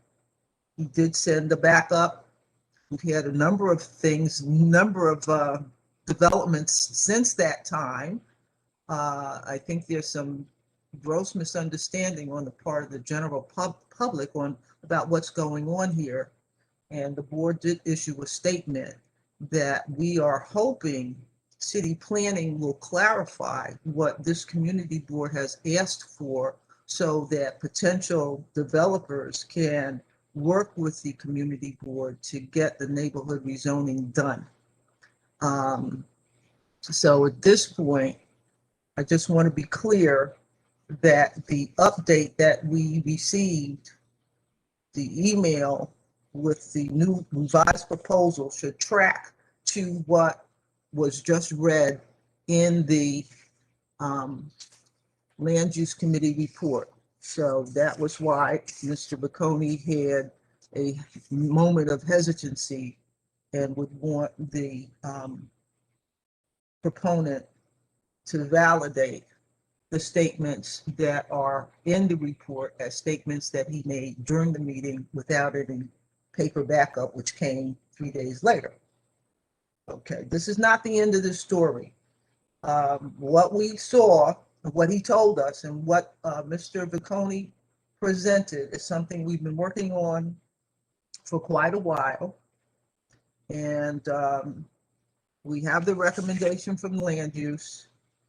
Depending on what the vote will be here now, and the motion and the vote, it will go before the borough president's office, the borough president, for another hearing and more opportunities for the community to comment. My fervent hope is that going forward, we find a way to take pieces from Corey Johnson's proposal on planning together, so that there's no lopsided meetings where DCP is meeting with the community board and the proposers are meeting with DCP, and somewhere in between things don't come together. We have to get around that. My firm view is that people who are willing to put millions into a process like this should be willing to contribute to a neighborhood environmental study and assessment, and contribute to the public realm improvements that will come out of that work, so that we can move forward with decent housing for everyone. But with that said, I go back to the committee's report and ask if there are any questions from the community.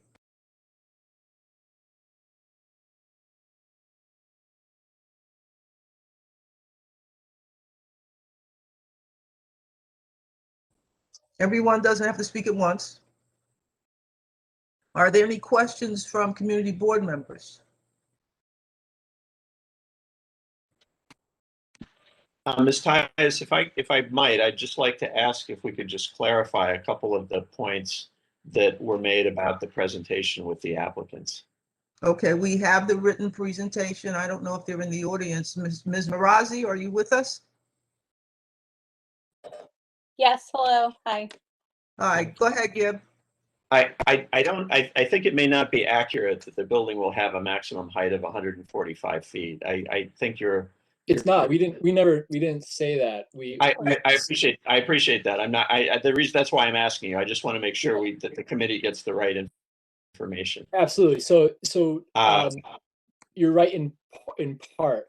The revised, the portion of the rezoning area that we have adjusted the proposed rezoning to the C62A will be limited to 145 feet, but our revised proposal continues to propose a C63X area that would have a maximum height of 195 feet.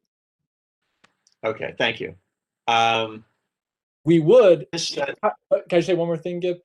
Sure. We would also be willing to use the restrictive declaration to limit height as it comes closer towards Pacific Street. That's something that we'd be willing to talk about with you. Okay. You had seen our massing, how we have the step down moving towards Pacific. If there's concern about that step down not being actually built, we'd be willing to use the restrictive declaration tool to bind us to that step down dynamic. Okay, I want to move through a couple of these because I just want to make sure that the board members have the correct information. I know at the last meeting you did say that you were amenable to developing under MIH option 1. I don't believe you committed to MIH option 3 at the last meeting. Is that, am I wrong about that? We did not commit to option 3. That's right. Okay. I'm going to say point 4 here. Let me ask with respect to point 3. There is about 8,000 square feet we're talking about for the dance studio. Is that expected to occupy 2 floors or 1? Not that it's that's not critical, but I just want to make sure it's correct in the. That's a good question for Tom. That's a good question for Tom because he's working with Creative Outlet to actually design the space. Tom, are you on right now? Yeah, I'm here. The design that we have right now is fully on 1 floor, so that we can maximize the studio and theater space. Okay, that's fine. I don't think the number of floors is as much of an issue as the square feet. There's been some discussion about the restrictive declaration.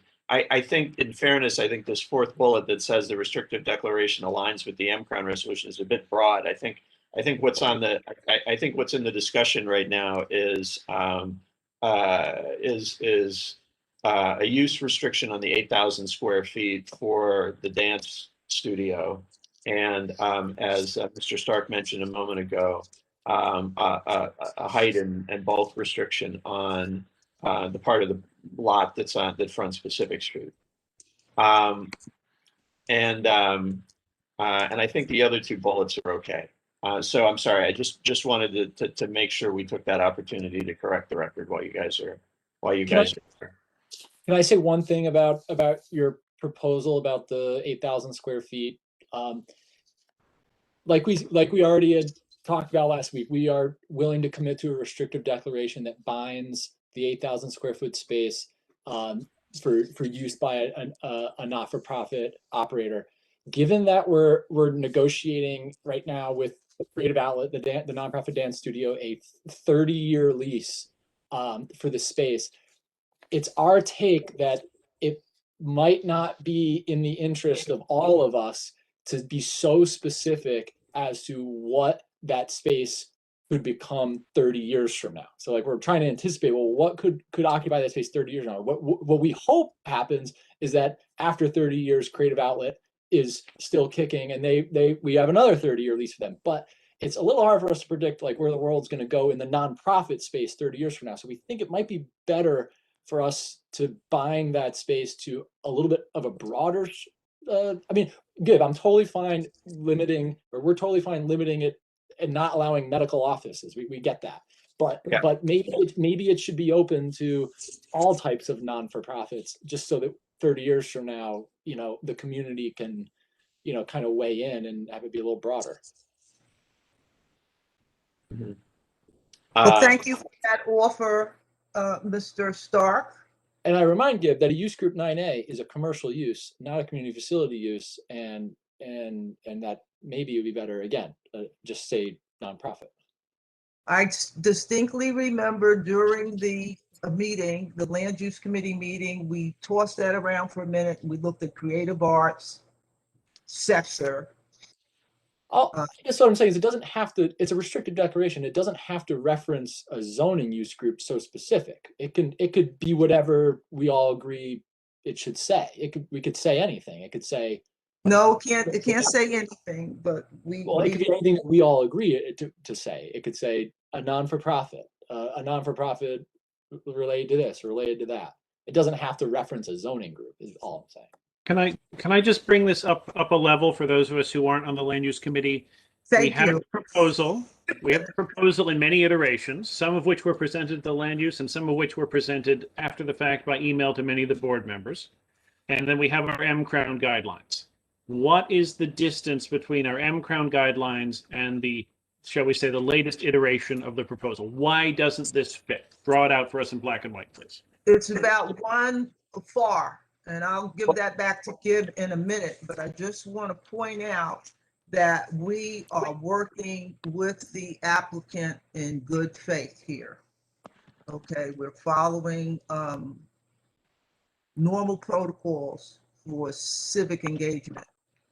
We do not look at ways to unfairly confuse the populace and community board members by presenting premises that are not grounded in fact. I'm trying to choose my words carefully so I don't blatantly insult anyone, as I think we as a community board have been insulted by a rally being formed and board members being named as doing backdoor negotiations and so on. I really, really think that is not a good way to go into a negotiations on whether or not a project of this size is going to be built the way the proponent wants it to be built. I can't agree with you more. I think that's all noise and distraction, and really unfortunate that it had to color some of our perceptions. But turning back to the substance, what's the gap between M-Crown and this proposal? About far. Give it to him, Gib. Let me try to answer that. I think the best way to explain that, again, I'm going to show you another map here, if you don't mind. He's looking for numbers, and you have to look at it in the amount of space. I want to hear what Gib has to say. Right. So here I'm showing, this is what's called the zoning change map from this ULURP application. And what you see here on the right, on the left, sorry, is the existing zoning at the corner. This is Vanderbilt Avenue and Atlantic Avenue. And this is the M11, is prevalent in the M-Crown district, and that we're looking to upzone to provide for some opportunity for affordable housing and job creating uses. This is the proposal to take the lots that I had showed you in that previous shaded map and rezone to C63X. So the C63X zoning allows 9.7 FAR. M-Crown is on Atlantic Avenue is envisioned as 6 to 7 FAR. So that's about it's about 39% more density than the community board and the elected officials have called for along Atlantic Avenue. And it extends to these lots along Pacific Street as well. And that is why in the Land Use Committee's resolution, we call for these lots to be zoned otherwise and have them reflect the zoning to the south and to the east, the R6B to the east and the R7A to the south. It wasn't the intention that that we extend even the 6 to 7 FAR past the midpoint of these blocks along Atlantic Avenue. So that's really the difference. Behind this, on this side of these blocks along Atlantic Avenue, where we're zoned M11, we're looking at densities of either R7D or R7A. And this block here, that's R6B here on Pacific Street, was never envisioned to be changed under M-Crown. It was intended to remain R6B. So this is really the difference. And the reason that this is important is because it's the zoning, the final zoning that's approved that will govern what's built there. The plans for the building that are being presented are interested and hopefully indicative of what the intent is to build, but it's really the final zoning that will govern what can be built there. There's been some discussion that the blended FAR for this project is 8.1 FAR, which is only one more than the community board's guideline. There is no such thing as blended FAR. What we're talking about is the reduction in bulk the applicants are proposing here versus the bulk along Atlantic Avenue. But blended FAR is not a meaningful term for us. We're interested in the density on Atlantic because that's what's going to be projected further to the east. So does that, Mr. Weatherwax, does that answer your question? Yes, it's too big and it will set a precedent that will lead to other developments that go beyond the M-Crown guidelines, which we as a board have developed over many years and should stick to. Mr. Weatherwax, may I respond to your question as well? Because of course, please do. A slightly different take. Stephanie, can you share our presentation from last week so I can also walk people through it? Because I think your concern regarding precedent is addressed fully in our Wait, I'm sorry. I don't think we were prepared to hear a fourth presentation on this project at this time, at this meeting. It won't be a presentation. I just want to answer Robert's question by sharing a single image. That's all, a single image. Is this image available on the screen? Oh. It was, but it went away. Okay, 1 second. Let's see. Robert, can you see the what's on the screen? Yes. Yeah. So this is a see the R9X. Yep. So what we had heard the concerns of the community regarding. Anyone else hearing that beeping sound? We had heard the concerns of the community the board regarding the precedent that would be set along Atlantic Avenue. That was driving our revised proposal really as much as anything. And so understanding that the C62A, which is an R8A equivalent, these are kind of wonky terms, but that the 7.2 FAR was the cited upper limit, the upper limit that was cited in M-Crown materials and cited in the communications between elected officials about the M-Crown process. We have revised this proposal to adopt the 7.2 FAR district right along the edge of our property, where you see this arrow pointing, and that's what I was referring to earlier when I had confirmed for Gibb that there would be a 145-foot height limit along the eastern edge of the property facing Atlantic.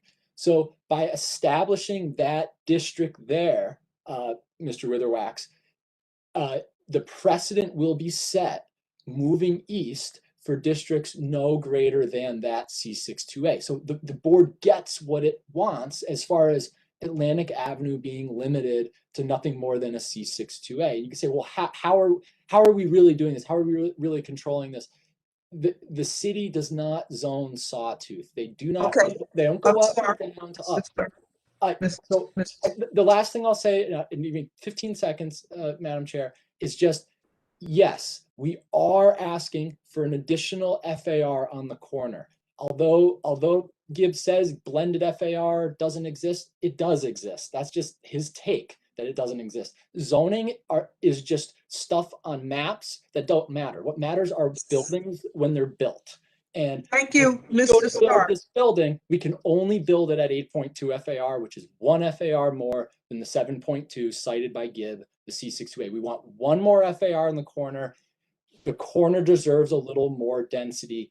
It's the best site in this neighborhood for a lot of housing. We're closest to train stations. Thank you, Mr. Stark. Thank you, Mr. Stark. I think we've heard this from you. I think this would be the fourth time. And I regret that I didn't get any comments from my land use committee members when they had the draft minutes to review. Okay, so rather than postulate and posture when we've been over, this is like the fourth time. At this point, I don't want to start negotiating differences with an audience that is not engaged, because I'm not getting questions. I see a few questions in the chat. I want to go back and capture those if I can and get some answers now so we can put this to an informed vote that will go on a recommendation to our borough president for our decision in this matter. And the form of the decision is for, according to the committee's vote, to disapprove with modifications and conditions. And I think Gibb tried his best to offer a descending decision tree. This, if not this, then that. If not that, then we'll take this one. Okay, he did a good job with that. And so that is what will be written up as a result from these discussions. Let's look in the chat and see if there are questions that want to be asked vocally. Let's start with the first one. I saw questions about the number of apartments. And I'm just trying to see who that was. Cynthia McKnight. Despite the numerous projects planned for the area, very few provide adequate affordable options, with the exceptions of the proposal for 840 Atlantic. That includes almost 100 affordable apartments. Mr. Stark, do you want to speak to that? I would. I agree with the comment made that our building would provide a significant chunk of affordable housing. Just yesterday, this community board sent out a notice reminding the community that their M-Crown proposal prepared by their subcommittee will yield only 500 units of affordable housing. That's over about a 20-year build year horizon, 500 total across a 26-acre rezoning area. For context, the Gowanus rezoning is expected to yield 2,500 units of affordable housing. I'm sorry, Mr. Stark, there's no real comparison there. It's much bigger. Gowanus's rezoning is a much bigger area. Let's be fair if we're going to have this discussion. Recent reports say the rezoning area is 20 acres and M-Crown is 26, but 26, 20, either way, we think 500 units of affordable housing over 20 years is not a lot. And we think that there are a handful of sites in your M-Crown area where a little more can be accommodated, and there's no site better to accommodate a little more than our site on the corner, closest to transit, closest to tall buildings. Okay, you're making these statements that are just so expansive. 20 years is not the absorption rate that DCP uses. They use 10 years for everything to be fully rented. And affordable, I thought you would speak to rates, rental rates per apartment, per size of apartment, but you chose not to do that. Let me move on here and see if there are any other questions in here that need to be answered. Longtime resident of NYCHA. Okay. Everyone in the community is not fortunate enough to pay $4,000 a month for a 4-bedroom apartment, which seems to be, to some Black Lives Matter, a front line of how they hide. No, this is not a question. Do you want to give a number of apartments in this reduced proposal that you offered belatedly? We didn't get a chance to ask. This has been asked of you before. Number of apartments, Mr. Stark or Ms. Mirazi, please. The current proposal under option 2 is 95 apartments, but as just said in the chat box, on the recommendation of the board, which was the recommendation from a couple months ago, we had moved to option 1, which, yes, would reduce the number of affordable apartments to approximately 75. The larger the building will be, the more affordable apartments we can accommodate. Okay, thank you for that. That was a straight answer. I appreciate it. Rental rates begin at... I'm sorry, you were saying something? Yes, the affordable apartments will begin at $900 per month. The market rate units are expected to begin at $2,000 a month. We do not. $900 for 1 bedroom? 2 bedroom. Tom? 2 bedroom. 900 for 2 bedroom. It's pretty good. Okay, and market rate for 2 bedroom is what? Oh, for 2-bedroom for market rate, Tom, it's like 28 or so. Starting at that point, and then it goes a little higher. Okay. But the studio market rates in 1-bedrooms will be in the low 2000s. That's right, Tom, Correct. right? Mm-hmm. Thank you very much. Those are some key issues that I think people need to know when we ask for a motion, right? Ask for a motion from the committee, from the community board on this item, which I have to do at this time. There are a couple of questions, one from Robert Callahan and one from Lisa Atkinson. Mr. Callahan, do you want to ask your question and Mr. Stark can answer, and then Ms. Atkinson can then ask her question and get an answer from the team? Forgive me, Ms. Tyus, my question has been substantially answered, and I can withdraw that question. Thank you. Ms. Atkinson? Now on the land use committee, so I didn't have my ability to ask a question at the meeting. When we asked about, someone had asked about the market rate affordability of the studios and something. If I'm correct, Tom said that $3,000 was the market rate and it was the affordable rate for Brooklyn residents for a studio. So now you're saying $2,000 because people did complain about it. But the rate that you gave us was $3,000 starting for the market rates for the studios there. No, that was on average. That includes the bigger apartments that are also market rate. I know he said it was the affordable rate. It was something that set me off, and I'm not forgetting it. He said $3,000 was the affordable rate going for Brooklyn studios, and that's what was going to be there. No, I don't think that's what I said, but It was a misstatement then, and we apologize. Right now, Okay, we well, that's can't. something that was said, and the people here who live in the community, that is not affordable for people to pay a $3,000 apart for a studio. So We agree. That's why we asked we for can't afford that Mr. Starks. This is why we asked for the amounts for the going rates. It makes me upset because I know people are going to be displaced, and the people that live there cannot afford to live there if you having these market rates starting at these amounts. So what you need to do is that what you needed to do was to give us the rates. We did ask for the rates. If you give us rates, people would support you more. Okay, so we'll say it again, that the market rate units are what the market is yielding right now. And right now, studio apartments are yielding $2,000 a month. They're not studios at $3,000. We're not getting $3,000 a month for a studio on Atlantic Avenue.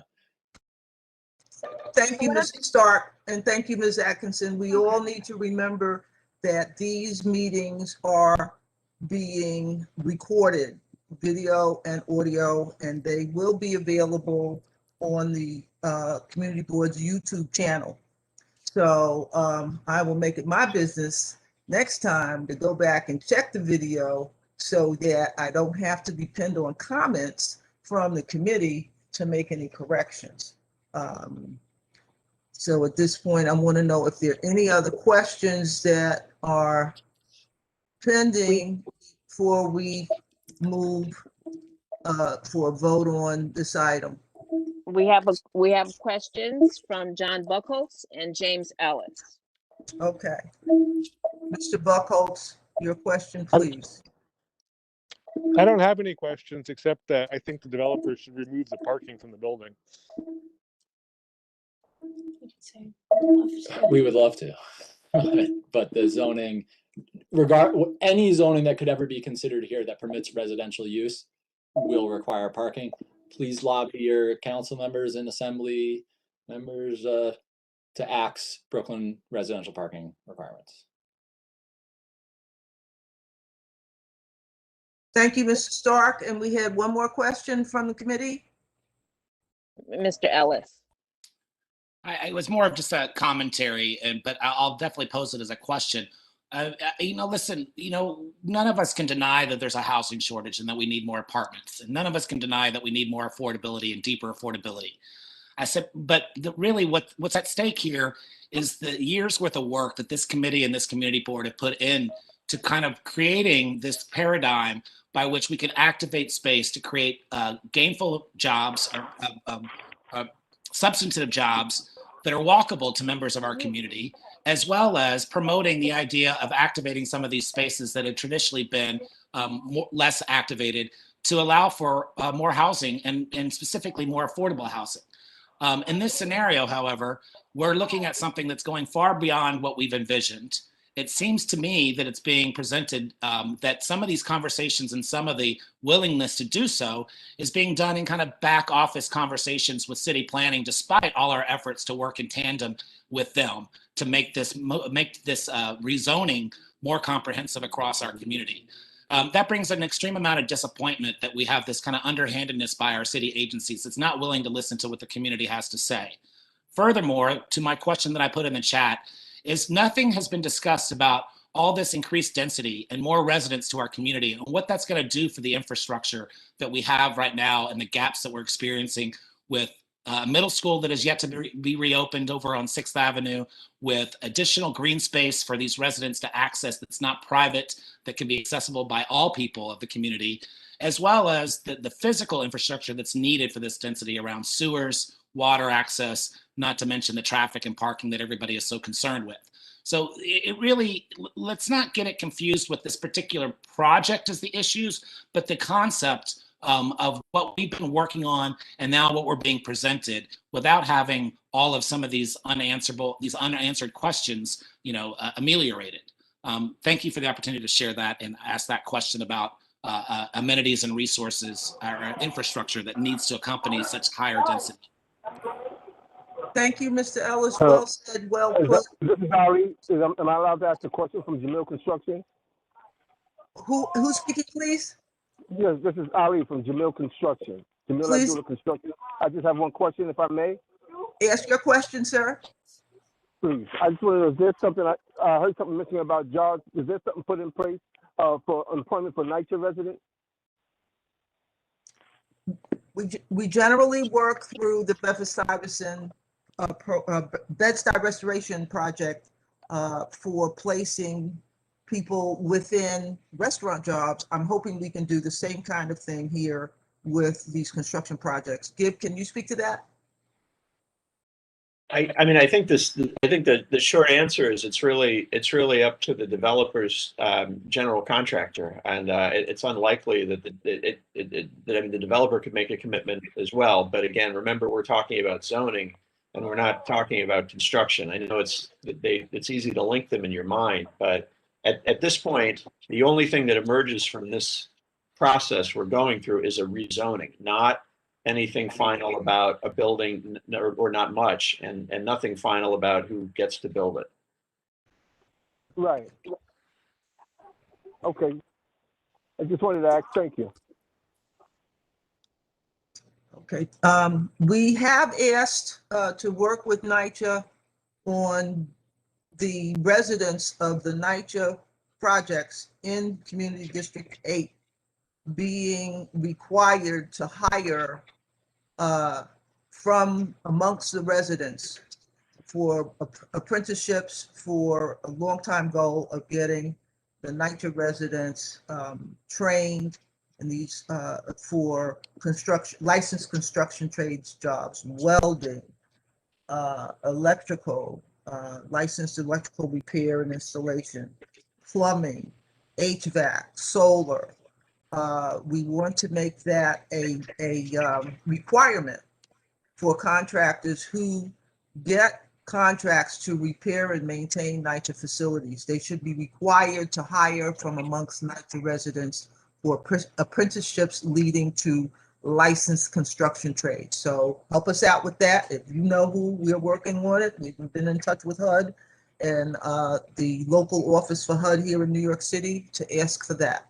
And we'll be asking for more. So I'm back to 840 Atlantic. We have the recommendation from the Land Use Committee as corrected during this meeting. Ms.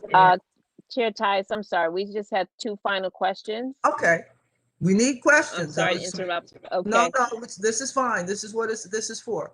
Who's up? Okay, so it would be Fior Ortiz, then Regina Kinsey in that order. Thank you. Okay. Hi, I just want to say a community board member mentioned doing without parking, zero parking. I just want to say that I am against that. I think that Mr. Stark mentioned this at the Land Use Committee meeting, and he said that that's how it works in Manhattan, that developers do not need to provide parking for their development. Well, this is not Manhattan, this is Brooklyn, and that's one of the issues that I have. If I wanted to live in Manhattan, I would. I live in Brooklyn. And secondly, if you feel that way, it's not like you're going to put a clause in your leases that state that your tenants cannot have a car or register a car to that address. So I feel that's irresponsible for you to encourage the community to contact their council person and try to change legislation to not allow parking. I'm not saying have parking for every individual apartment, but to say zero parking, I am against that. That's what I wanted to say. Thank you. Thank you, Ms. Ortiz. Ms. Kenzie? Yes, thank you, Ms. Tyus, and thank you, Ms. Weatherspoon. I was in agreement with Mr. Todd in reference to why don't we have a not-for-profit developer on this? And I was wondering, is there an option, since there's so much confusion with this developer, for another developer? And this issue with getting rid of the parking, we don't have any parking as it is. So obviously whatever's built there must have parking on the site. May I respond to that? Briefly, please. The first thing I'll say is there will be parking in the building because the zoning requires it. My reference to lobbying your elected officials is only if that's something that you care about. If you care about zoning not requiring parking, then if that behooves you, lobby your elected officials. We will be providing parking because the law requires it. In regards to the ownership structure, the property is owned by a private individual. They have ground leased it to our client who intends to improve the property. The property is currently by and large a drive-through McDonald's, and they're going to improve it. The project has to make sense for our client. Their lease is a long-term lease. Tom could answer. It's either 49 years or 99 years. They have to have a project that makes economic sense to them, or else they'll build something else that makes economic sense. Up to and But it has to make economic sense to the district as well. That's right. That's right. And so that's why we believe that this site, given its surroundings, given its positioning in the wider M Crown area, that of all the different things that are going into the M Crown goals, housing, jobs, retention of industrial space, this is the housing site. It's the best positioned in proximity to public transit. It's the closest to other tall buildings. It's adjacent to the widest streets. There are going to be many projects that come your board's way as the years go on after a wider rezoning is done. And there'll be industrial projects, there'll be commercial projects. This is a housing project. Mr. Stark, you are so good with that. If I ever want to run an my wife thinks so too. Come and ask you to run it for me. You are really too good. So you don't miss an opportunity to look into your crystal ball, which has a golden tone to it, and you just do a wonderful job with that. But we've been thumbed down and thumbed under and walked over. We feel like roadkill almost. So we're going to be super careful here. And I'm going to ask for a motion from the floor on this ULERP project to go forward to the borough president, and we can do it all again. We can all go to the borough president's meeting and hear the detail. We'll have Mr. Birack there with his staff. Ina Gusenfeld's on the line. So we will be able to take a closer look at this and drill down and hopefully to a community-driven development. Okay, we have. Madam Chair? I don't know who's. Madam Chair, I'm not a member of your committee, but I'm a community member. And who's speaking, please? Hello? Yes, I'd like to ask a question. Yes, who's speaking, please? My name is Celeste Staten. I'm one of those niche developments in front of this complex that you're going to build on Atlantic Avenue and Vanderbilt. My question is, will the apartments only be offered to people living in Community Board 8 or Community Board 2 for this project? No. That's why we're afraid of gentrification. There's a process. There is a process where successful developers have committed to making the apartments available to community residents. So we're looking at working with any successful developer in that manner where they accept applications from people who choose the long-term community district residency. I don't know why I have an echo. I don't know either. So that means the community. So it's not limited to the community. Ms. Tyus, could I respond to that if I may? Yes, and I'm telling her it's not limited to the community. I don't see how you could tell her anything else, but go ahead. I just wanted to make it clear that affordable apartments that are developed under mandatory inclusionary housing are offered out through the city's Housing Connect lottery. And under the way the lottery works for those apartments, applicants who live in the community district where a building with affordable apartments is constructed have a preference on 50% of those apartments. Only 50%. And then the other 50% is for all other applicants. So it's somewhat of a complex formula when you consider all the affordability levels, but basically that's the way it works. Sometimes you can't find takers in the community district for 50% of the affordable apartments, but if they're there, they do get, and they qualify, they do get preference. So out of the 75 apartments that would go out from this project, there'd be 42 and a half, okay? I count 37 and a half, but I don't want to split I said 75 apartments. Be that as it may, I'm back to my original point. Unless there are any other questions, I do need to get a motion on the floor on this item. There are a few more questions. Okay, let's go. Madam Chair. Well, Tina Fleming has a question, actually a couple of questions, and also Orlando Ross, as well as Najani Granville in that order. Ms. Fleming, please ask your question.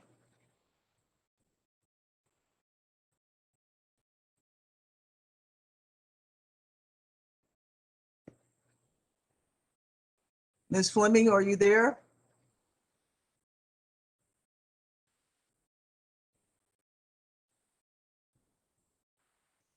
Okay, let's move. We can move on to Mr. Ross. Hi, everyone. I just had a quick question. Thank you for having this informative meeting. One of my questions was already asked because I wanted to know if was there a preference for the people in Community Board 8 so there's no displacement to getting housing, but Mr. Gibb answered that. The second question was to find out what was the AMI? I don't know if I heard the beginning of that. Is there an AMI for these particular apartments? And in constructing these apartments, is there a provision to have a certain percentage of MWBEs from the community or from the area to help with the construction or doing any kind of work with the apartments? So I can answer the AMI question, which is the second question. Gib got the first one. The original proposal that we had put on the table was to build a project under MIH option 2, which would have the 95 affordable apartments at a blended AMI of 80%. There would be some that would be 60, and then some that would be above 80, but the average would be 80. We have since revised that proposal based on feedback that we got from the community back in March. We changed it to MIH option 1, which is a deeper level of affordability, albeit 25% of the affordable apartment, or of the apartments would be affordable instead of 30% under option 2. And under MIH option 1, our current proposal, the AMIs would be blended at 60% AMI. So there would be some apartments that would be as low as 40% AMI, and those apartments would begin at $900 a month, and then the apartments would go up from there. So And 10% of the 30% has to be at 40% AMI. So we have to get locked in at 40%. So 10% of the affordable units have to be at 40% AMI. And 10% then, of the residential floor area. sorry, 10% 10% of apartments all in the building. apartments have to be at 40% AMI.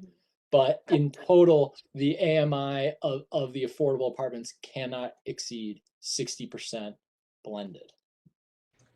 I know that's a lot of numbers. Thank you very much for that. I just want to point out to our listeners that 50% of AMI for a family of 2 is $42,700. This is going back to 2019. I'd have to get updated numbers on that.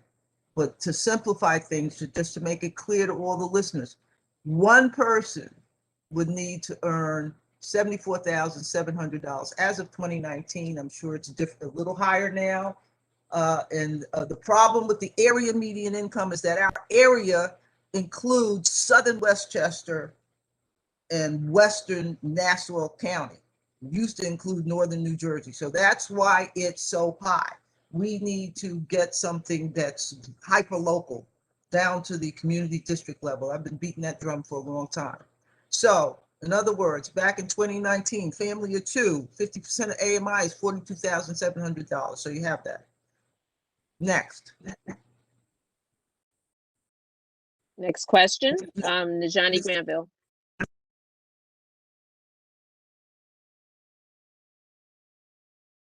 Ms. Granville, can you unmute? Can you hear me? Clearly, thank you. Okay. I wanted to know, because there's all of this back and forth, and maybe I'm just tired because it's been a long day. Has the developer addressed all of the conditions that Gibb had issues with? That's my question. I can answer that question. The answer is no.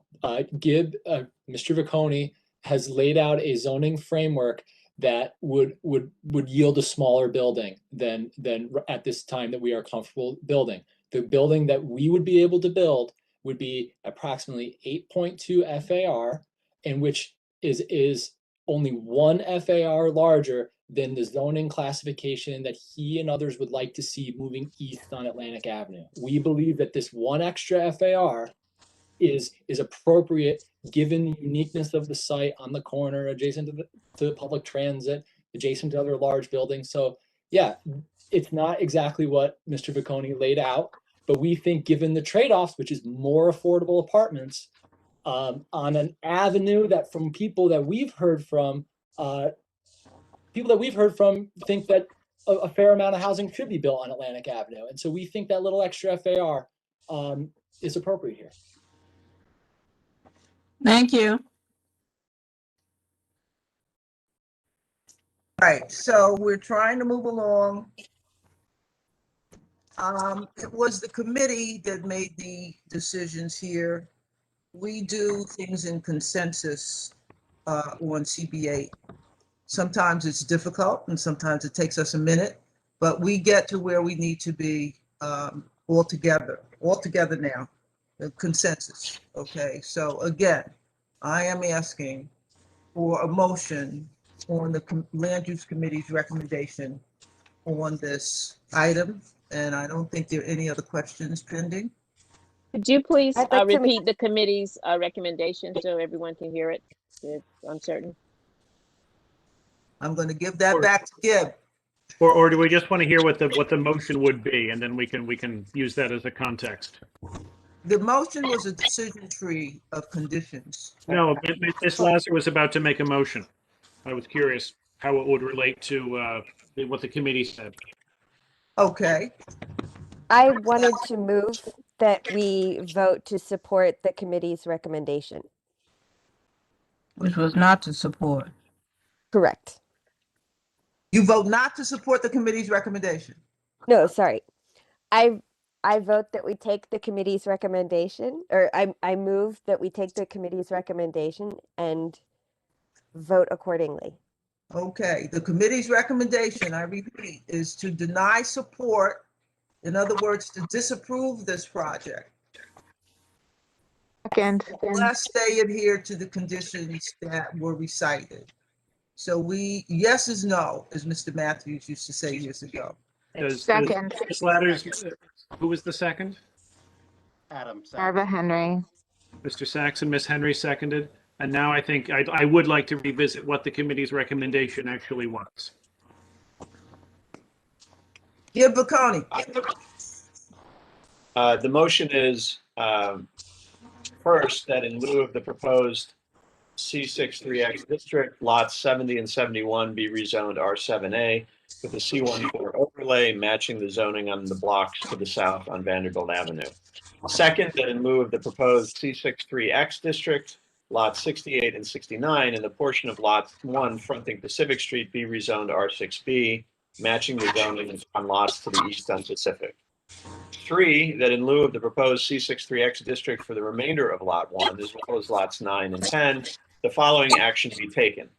A, the applicant removed these lots from its applications and files a zoning text amendment to create a contextual variation of the existing C61 zoning district with required non-residential frontage consistent with the regulations of the Special Enhanced Commercial District, with base FAR of 6 and incentive FAR of 1 for non-residential use.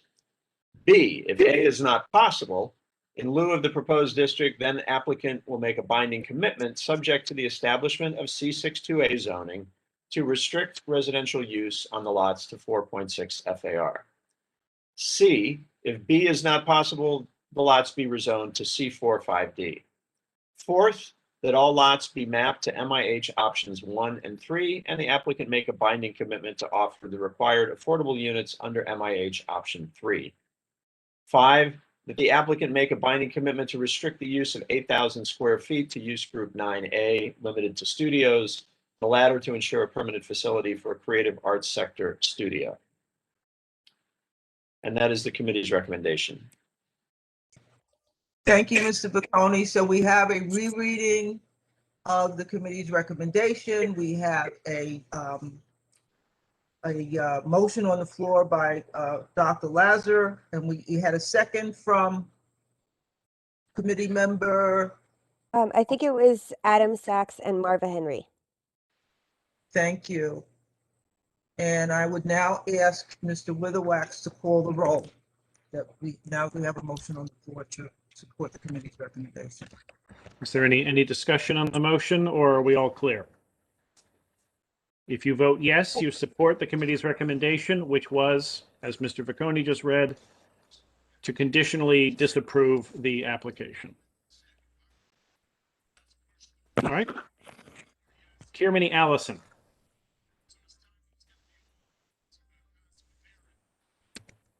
Glinda Andrews. Yes. Thank you. Desmond Atkins. Yes. Thank you. Lisa Atkinson. Yes. Thank you. Wayne Bailey. Princess Ben James. Yes. Thank you. Julia Boyd. Gail Branch Mohammed. Yes, she says yes. Thank you, Ms. Kinsey. Gail Branch Mohammed. I say yes, but I would also like to say that everyone is not on the land use committee.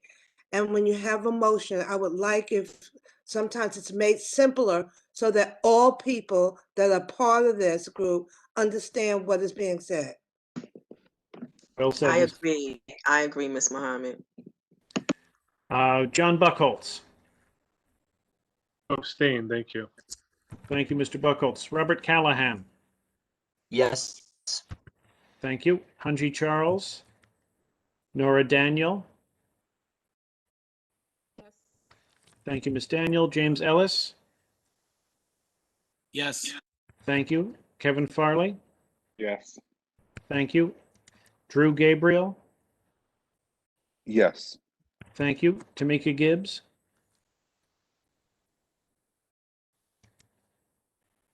Nijani Granville. Yes. Thank you. Marva Henry? Yes. Yes, thank you. Suzima Jordan? Yes.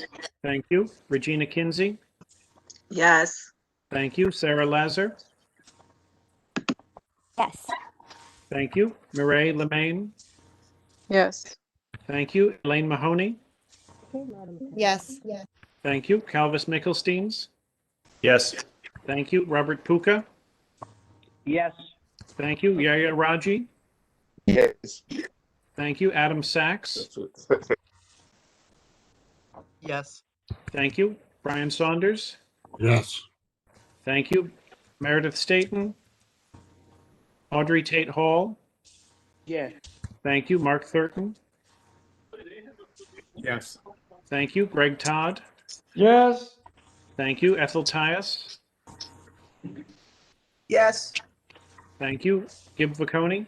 Yes. Thank you. Eves Villas? Kimberly Watson? Yes. Thank you. Irsa Weatherspoon? Yes. Thank you. Sharon Wedderburn? No.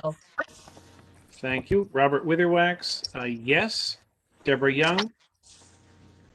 Yes. Thank you. Vilma Zuniga? Yes. Thank you, Ms. Zuniga.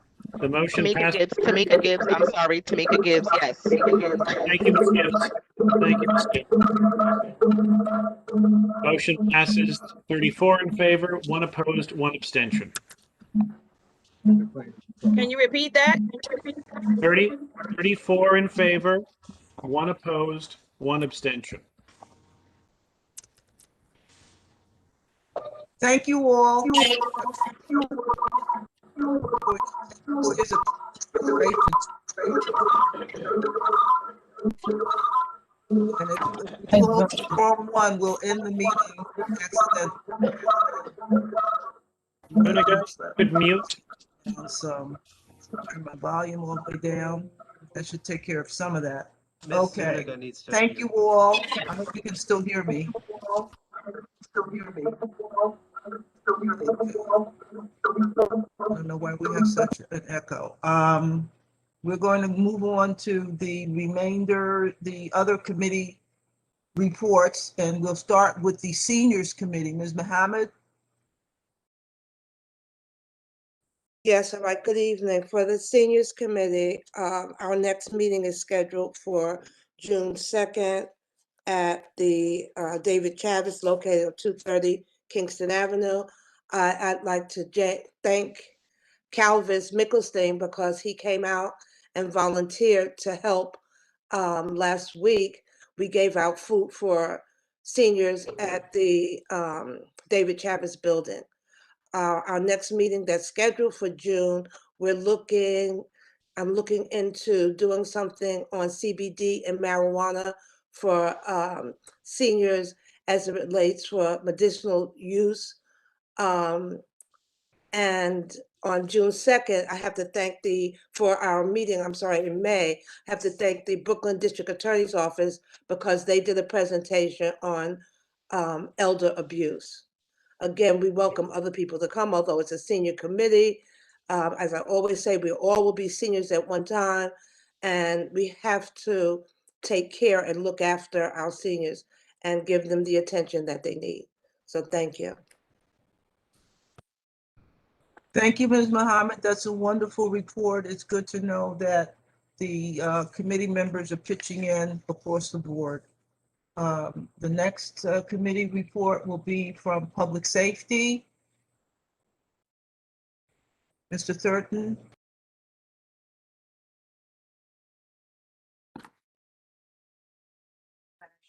Hi, thank you, guys. Mark Thurton for Public Safety. We had our last meeting on April the 26th, and at the meeting we discussed briefly about the approval of the marijuana law in New York City. The police department is still going through training in reference to the marijuana and how they're going to handle it.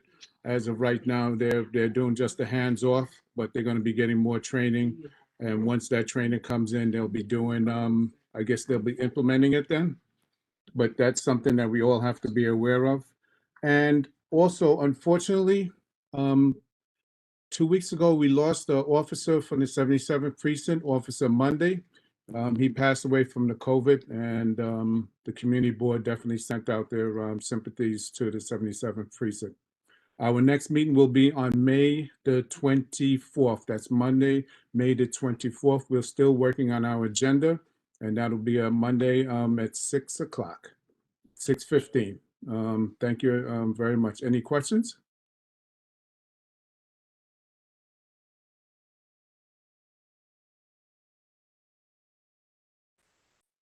Okay, thank you, guys. Thank you, Mr. Thurton. Next report will be from the Health Committee.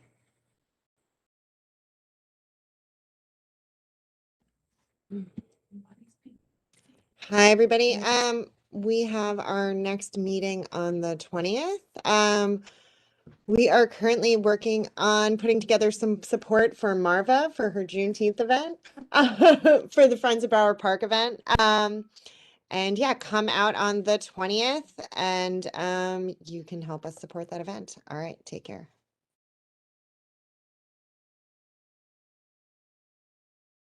Thank you, Ms. Mahoney. You guys are doing a bang-up job. Appreciate it. Next committee report is from the Housing Advocacy Committee. Ms. Granville, please.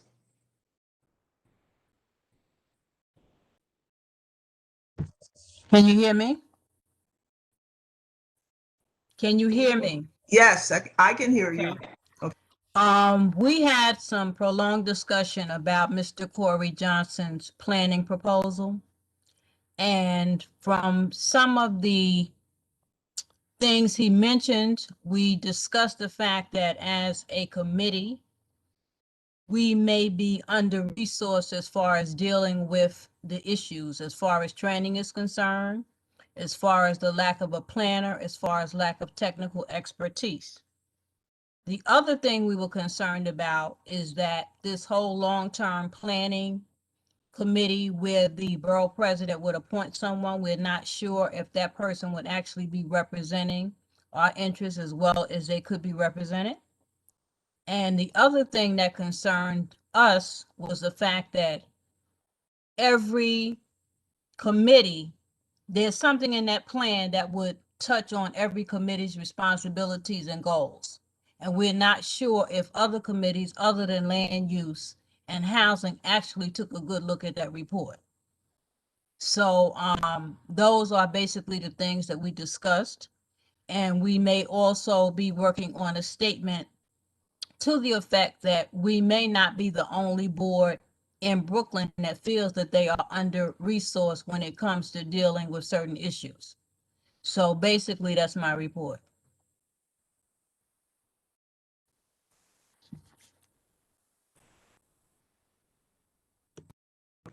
Thank you, Ms. Granville. That's very interesting.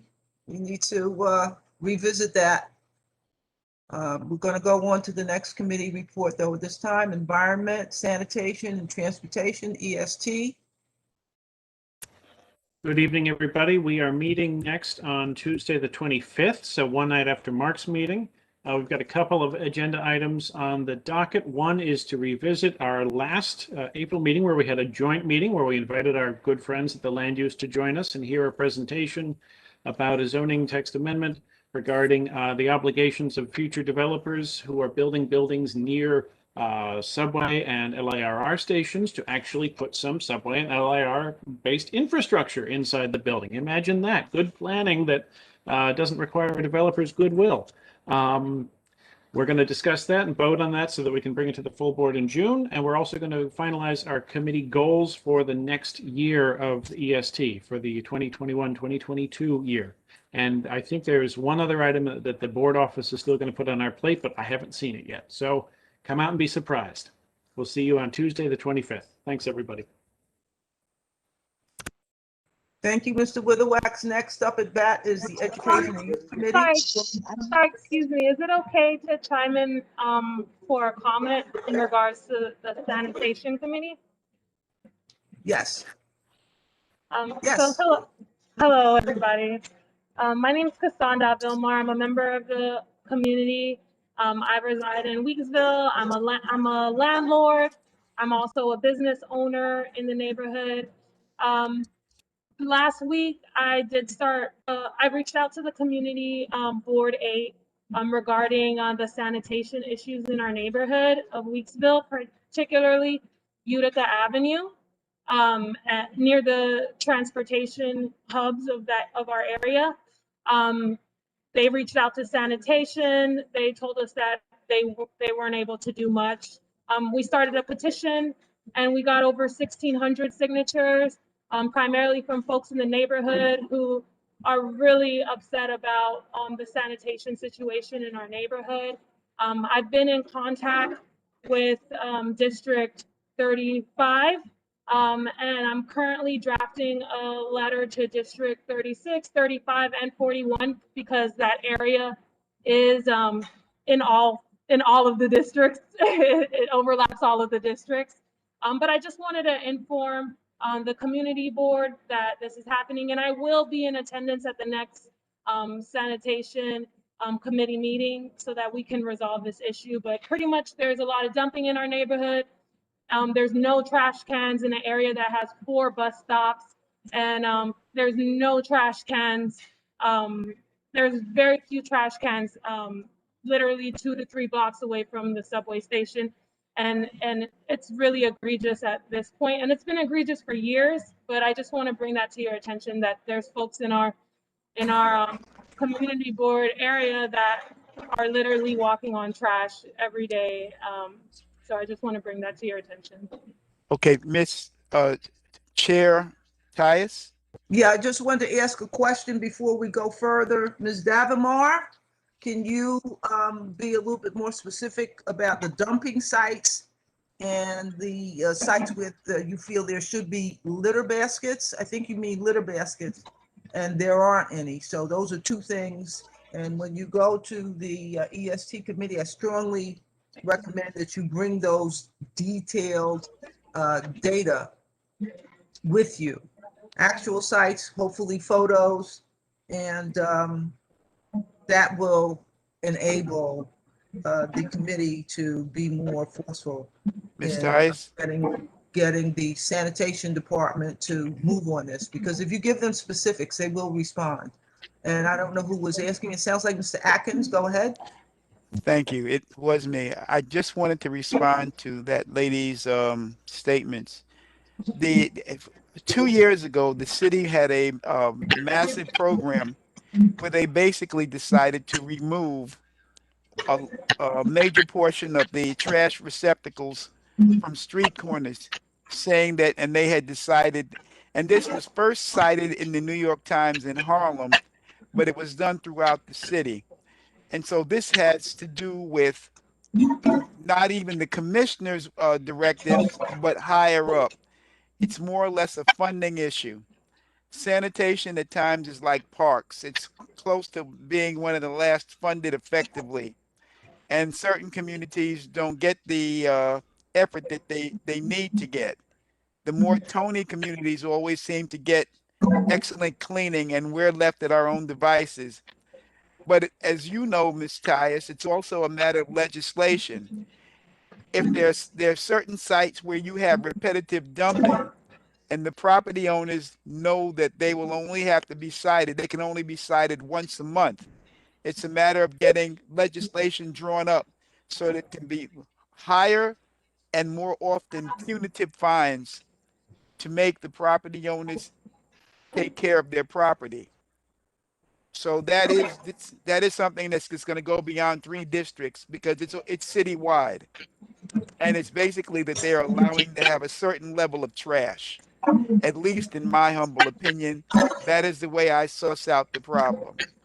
But I'm going to let it go to the committee to be discussed. Thank you, Thank you. Mr. Atkins. Thank you, Mr. Atkins, and thank you, Ms. Davamar.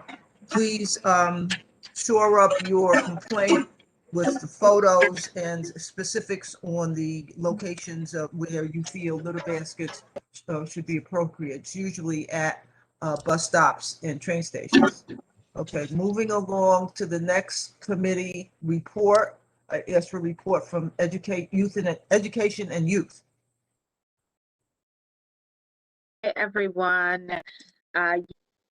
in last met on May 4th.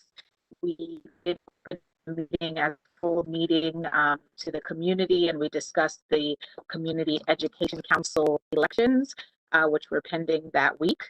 We also did continued planning for our Career in Education series.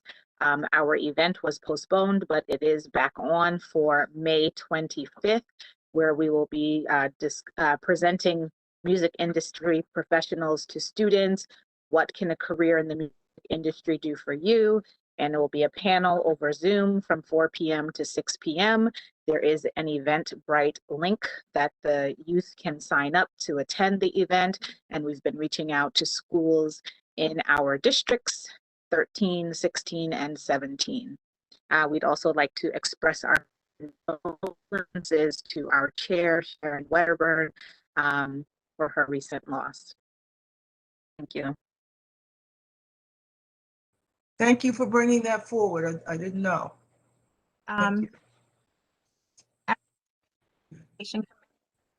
Is there a question for youth and education? No, I'm part of the committee. I just wanted to add something that I didn't give them information for. It just came out. District 16, we're MS 898 is actually being awarded to become a magnet school and an Ivy school, which is actually the only junior high school, and I think it's the only school in an area that will become a magnet school. And that's the new junior high school in District 16 on the corner of Rochester and Bergen.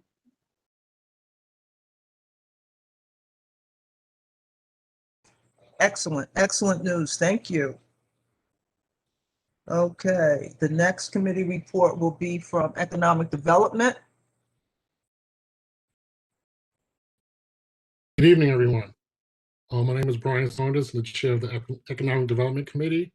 I'd like to welcome and thank everyone that attended the meeting this last Tuesday, and invite anyone else to come through and give your support so I can help jumpstart this committee all over again.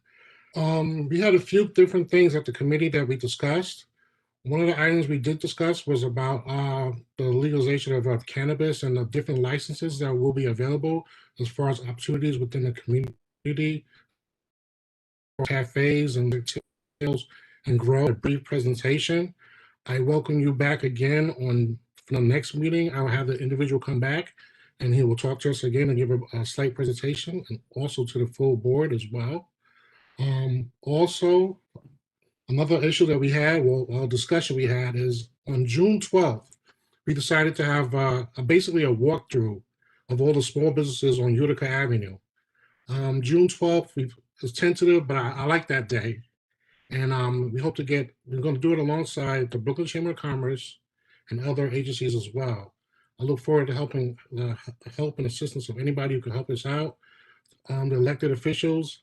And I like the June 12th date because it's the first day of early voting. So I get the elected officials to get everyone out, and we can just walk through Utica Avenue to just meet and greet with all the small business owners and just let them know that they're not alone, whether they need help or assistance, so they can have a face, or just know that someone in the community cares about them as far as their businesses and what they've been going through. Our next meeting is the second Tuesday of June. Please come and help me, assist me in making this happen, and I look forward to your assistance. And James, I'd like to give one James Ellis, thank you for passing the torch to me and helping me. I learned a lot from you, and I'm sad to see you go as well. Thank you, everyone. Thank you, Mr. Saunders. That's very encouraging. I will try to join you. I'll probably be in my car, though. Next report is from the Parks Committee. Good evening, everyone. This is Glenda Andrews, chairperson for the Parks Committee. We met on May 4th, and our meeting it consisted of Bravo Park reporting of quite a few events that's coming up. We already mentioned the Juneteenth event for June 19th in the park. On May 12th, they're going to be having a celebrating Bee Month called Flies. So they're going to be experiencing everything that has wings. So that should be a very interesting event. On June 12th, they're going to be having the third virtual urban garden event. And that should also be interesting. And June 26th, they're going to be having Pride Day. It's like a family picnic. Miss Henry will have the information. I think, Miss Henry, can you tell us where you will find that information again? What website your newsletter is on? Marva? Or maybe she's gone. Okay. Okay, so it should be Sorry, on what the was your Broward question? where was the information for all of the dates again? What's the newsletter website?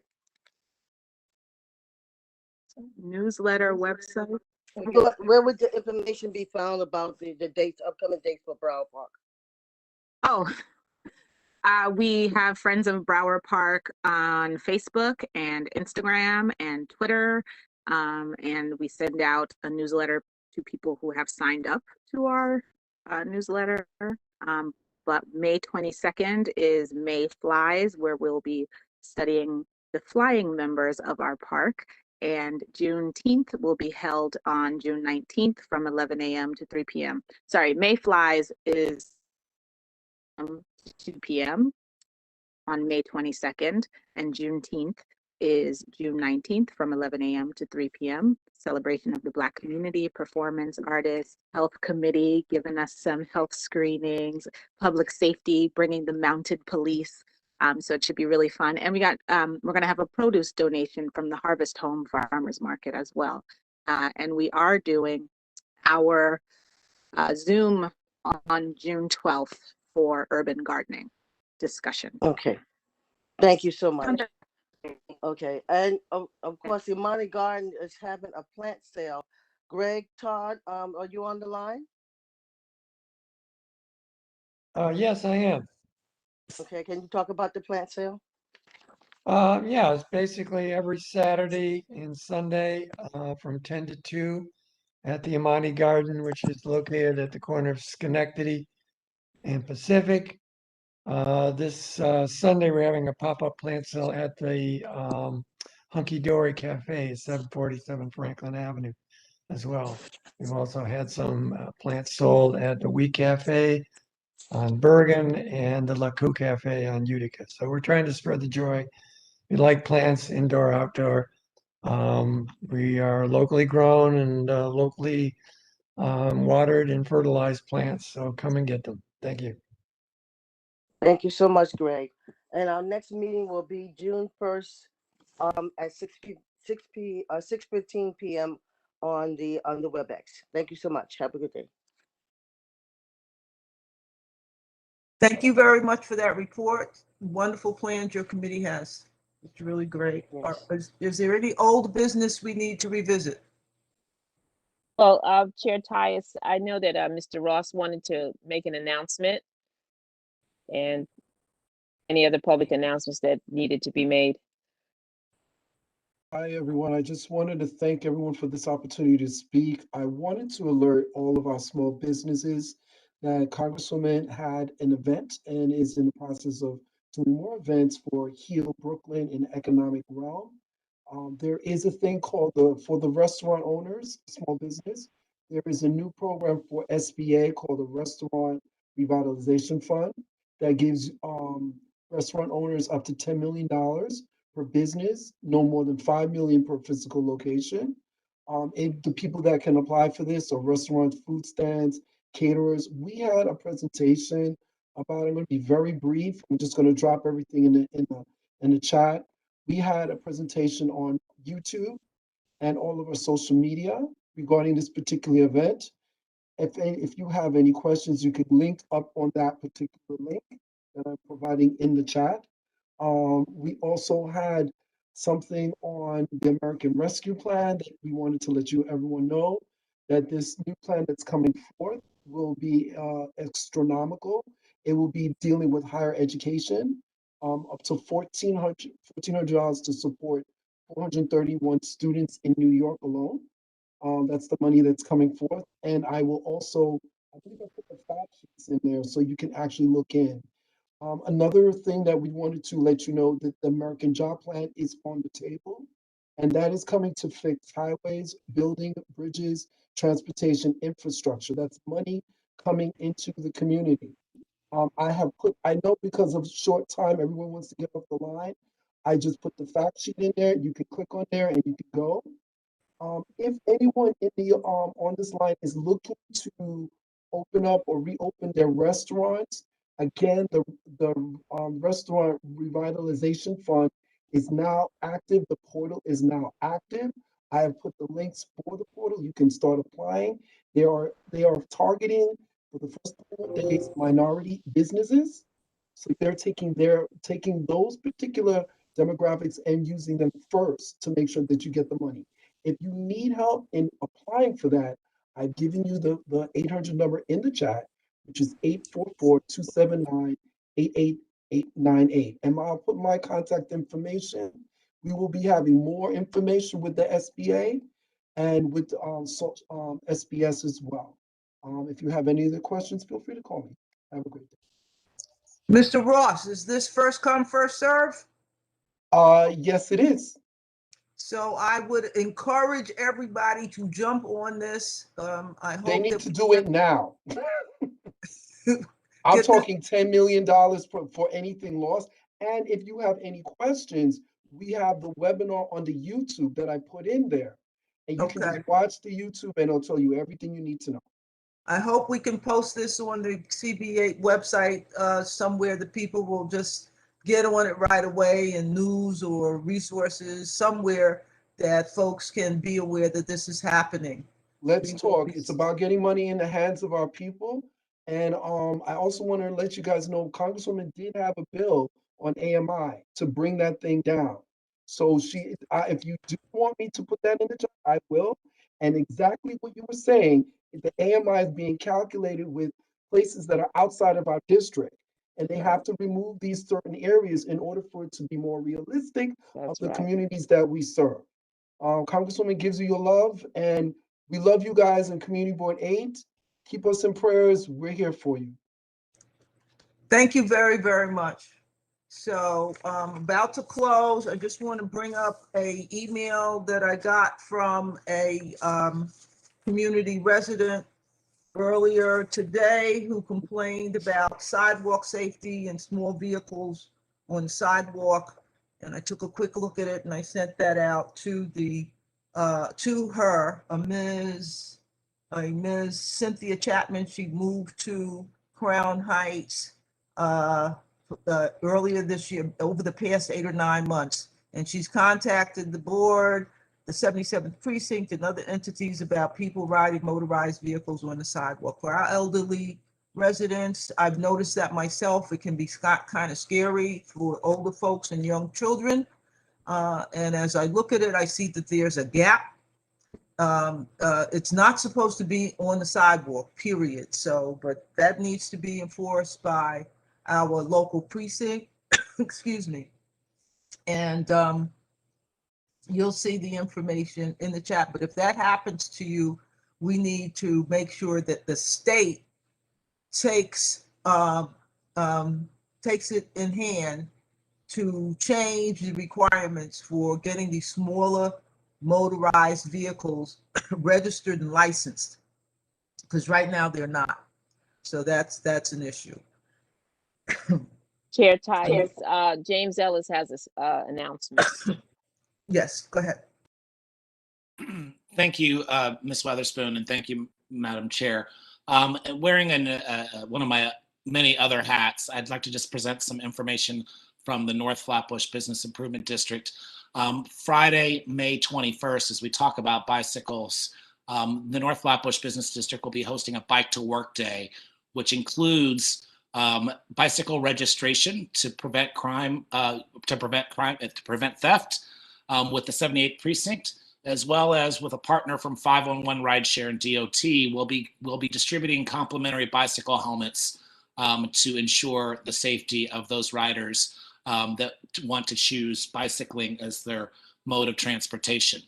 As a way to kind of incentivize and bring a little bit more to this morning event, we will also be offering some morning treats from some of our neighborhood businesses on North Flatbush Avenue. And I did put the Instagram link in the chat that gives you some of the details of the time and location. It'll be 8 to 10 a.m. Friday, May 21st at the corner of Bergen and Flatbush Avenue along the bike lane. As another point that I wanted to offer, as we talk about, my position in as the SLA, just reminding people that there is a program out there to help community members mitigate any concerns and issues with operators of outdoor spaces for food and beverage use. I'm putting the link in the chat now. It's called MEND, which is a program through the Office of Tribunals and Hearings to help kind of mediate between those community members with issues as well as those operators of businesses that might be doing activities that may not bode well or convenient for your neighborhood. So those two links are there. I hope that you can join us if you are a bicycle rider to get a complimentary helmet and get registered, as well as have some morning treats, and also to use the MEND program as an option to help mitigate any outstanding concerns with operators of food and beverage outlets. Thanks. Thank you, Mr. Ellis. That MEND program was something I meant to have saved, and I have to make it a habit to save all this juicy stuff that's put up in the chat. As you sign off, each of you may want to save that chat so you have it for future reference. So our next meeting will be June 10th. That will be my last as the chair of CBA. It's been a wonderful experience for me, and I will now be comfortable knowing that we've got a wonderful team coming in to keep pushing forward, and I will continue to serve in any way that the new chair will want me to help out as I can going forward. So we'll see you June 10th. The next land use committee meeting is June 3rd. I'm sure we'll have items on by then.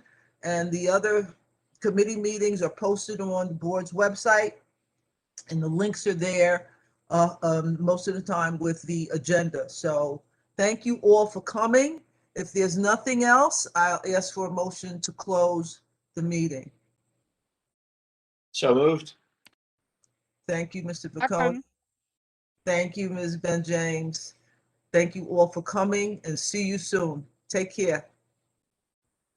Good night, everyone. Good night, everyone. Good night. Good night.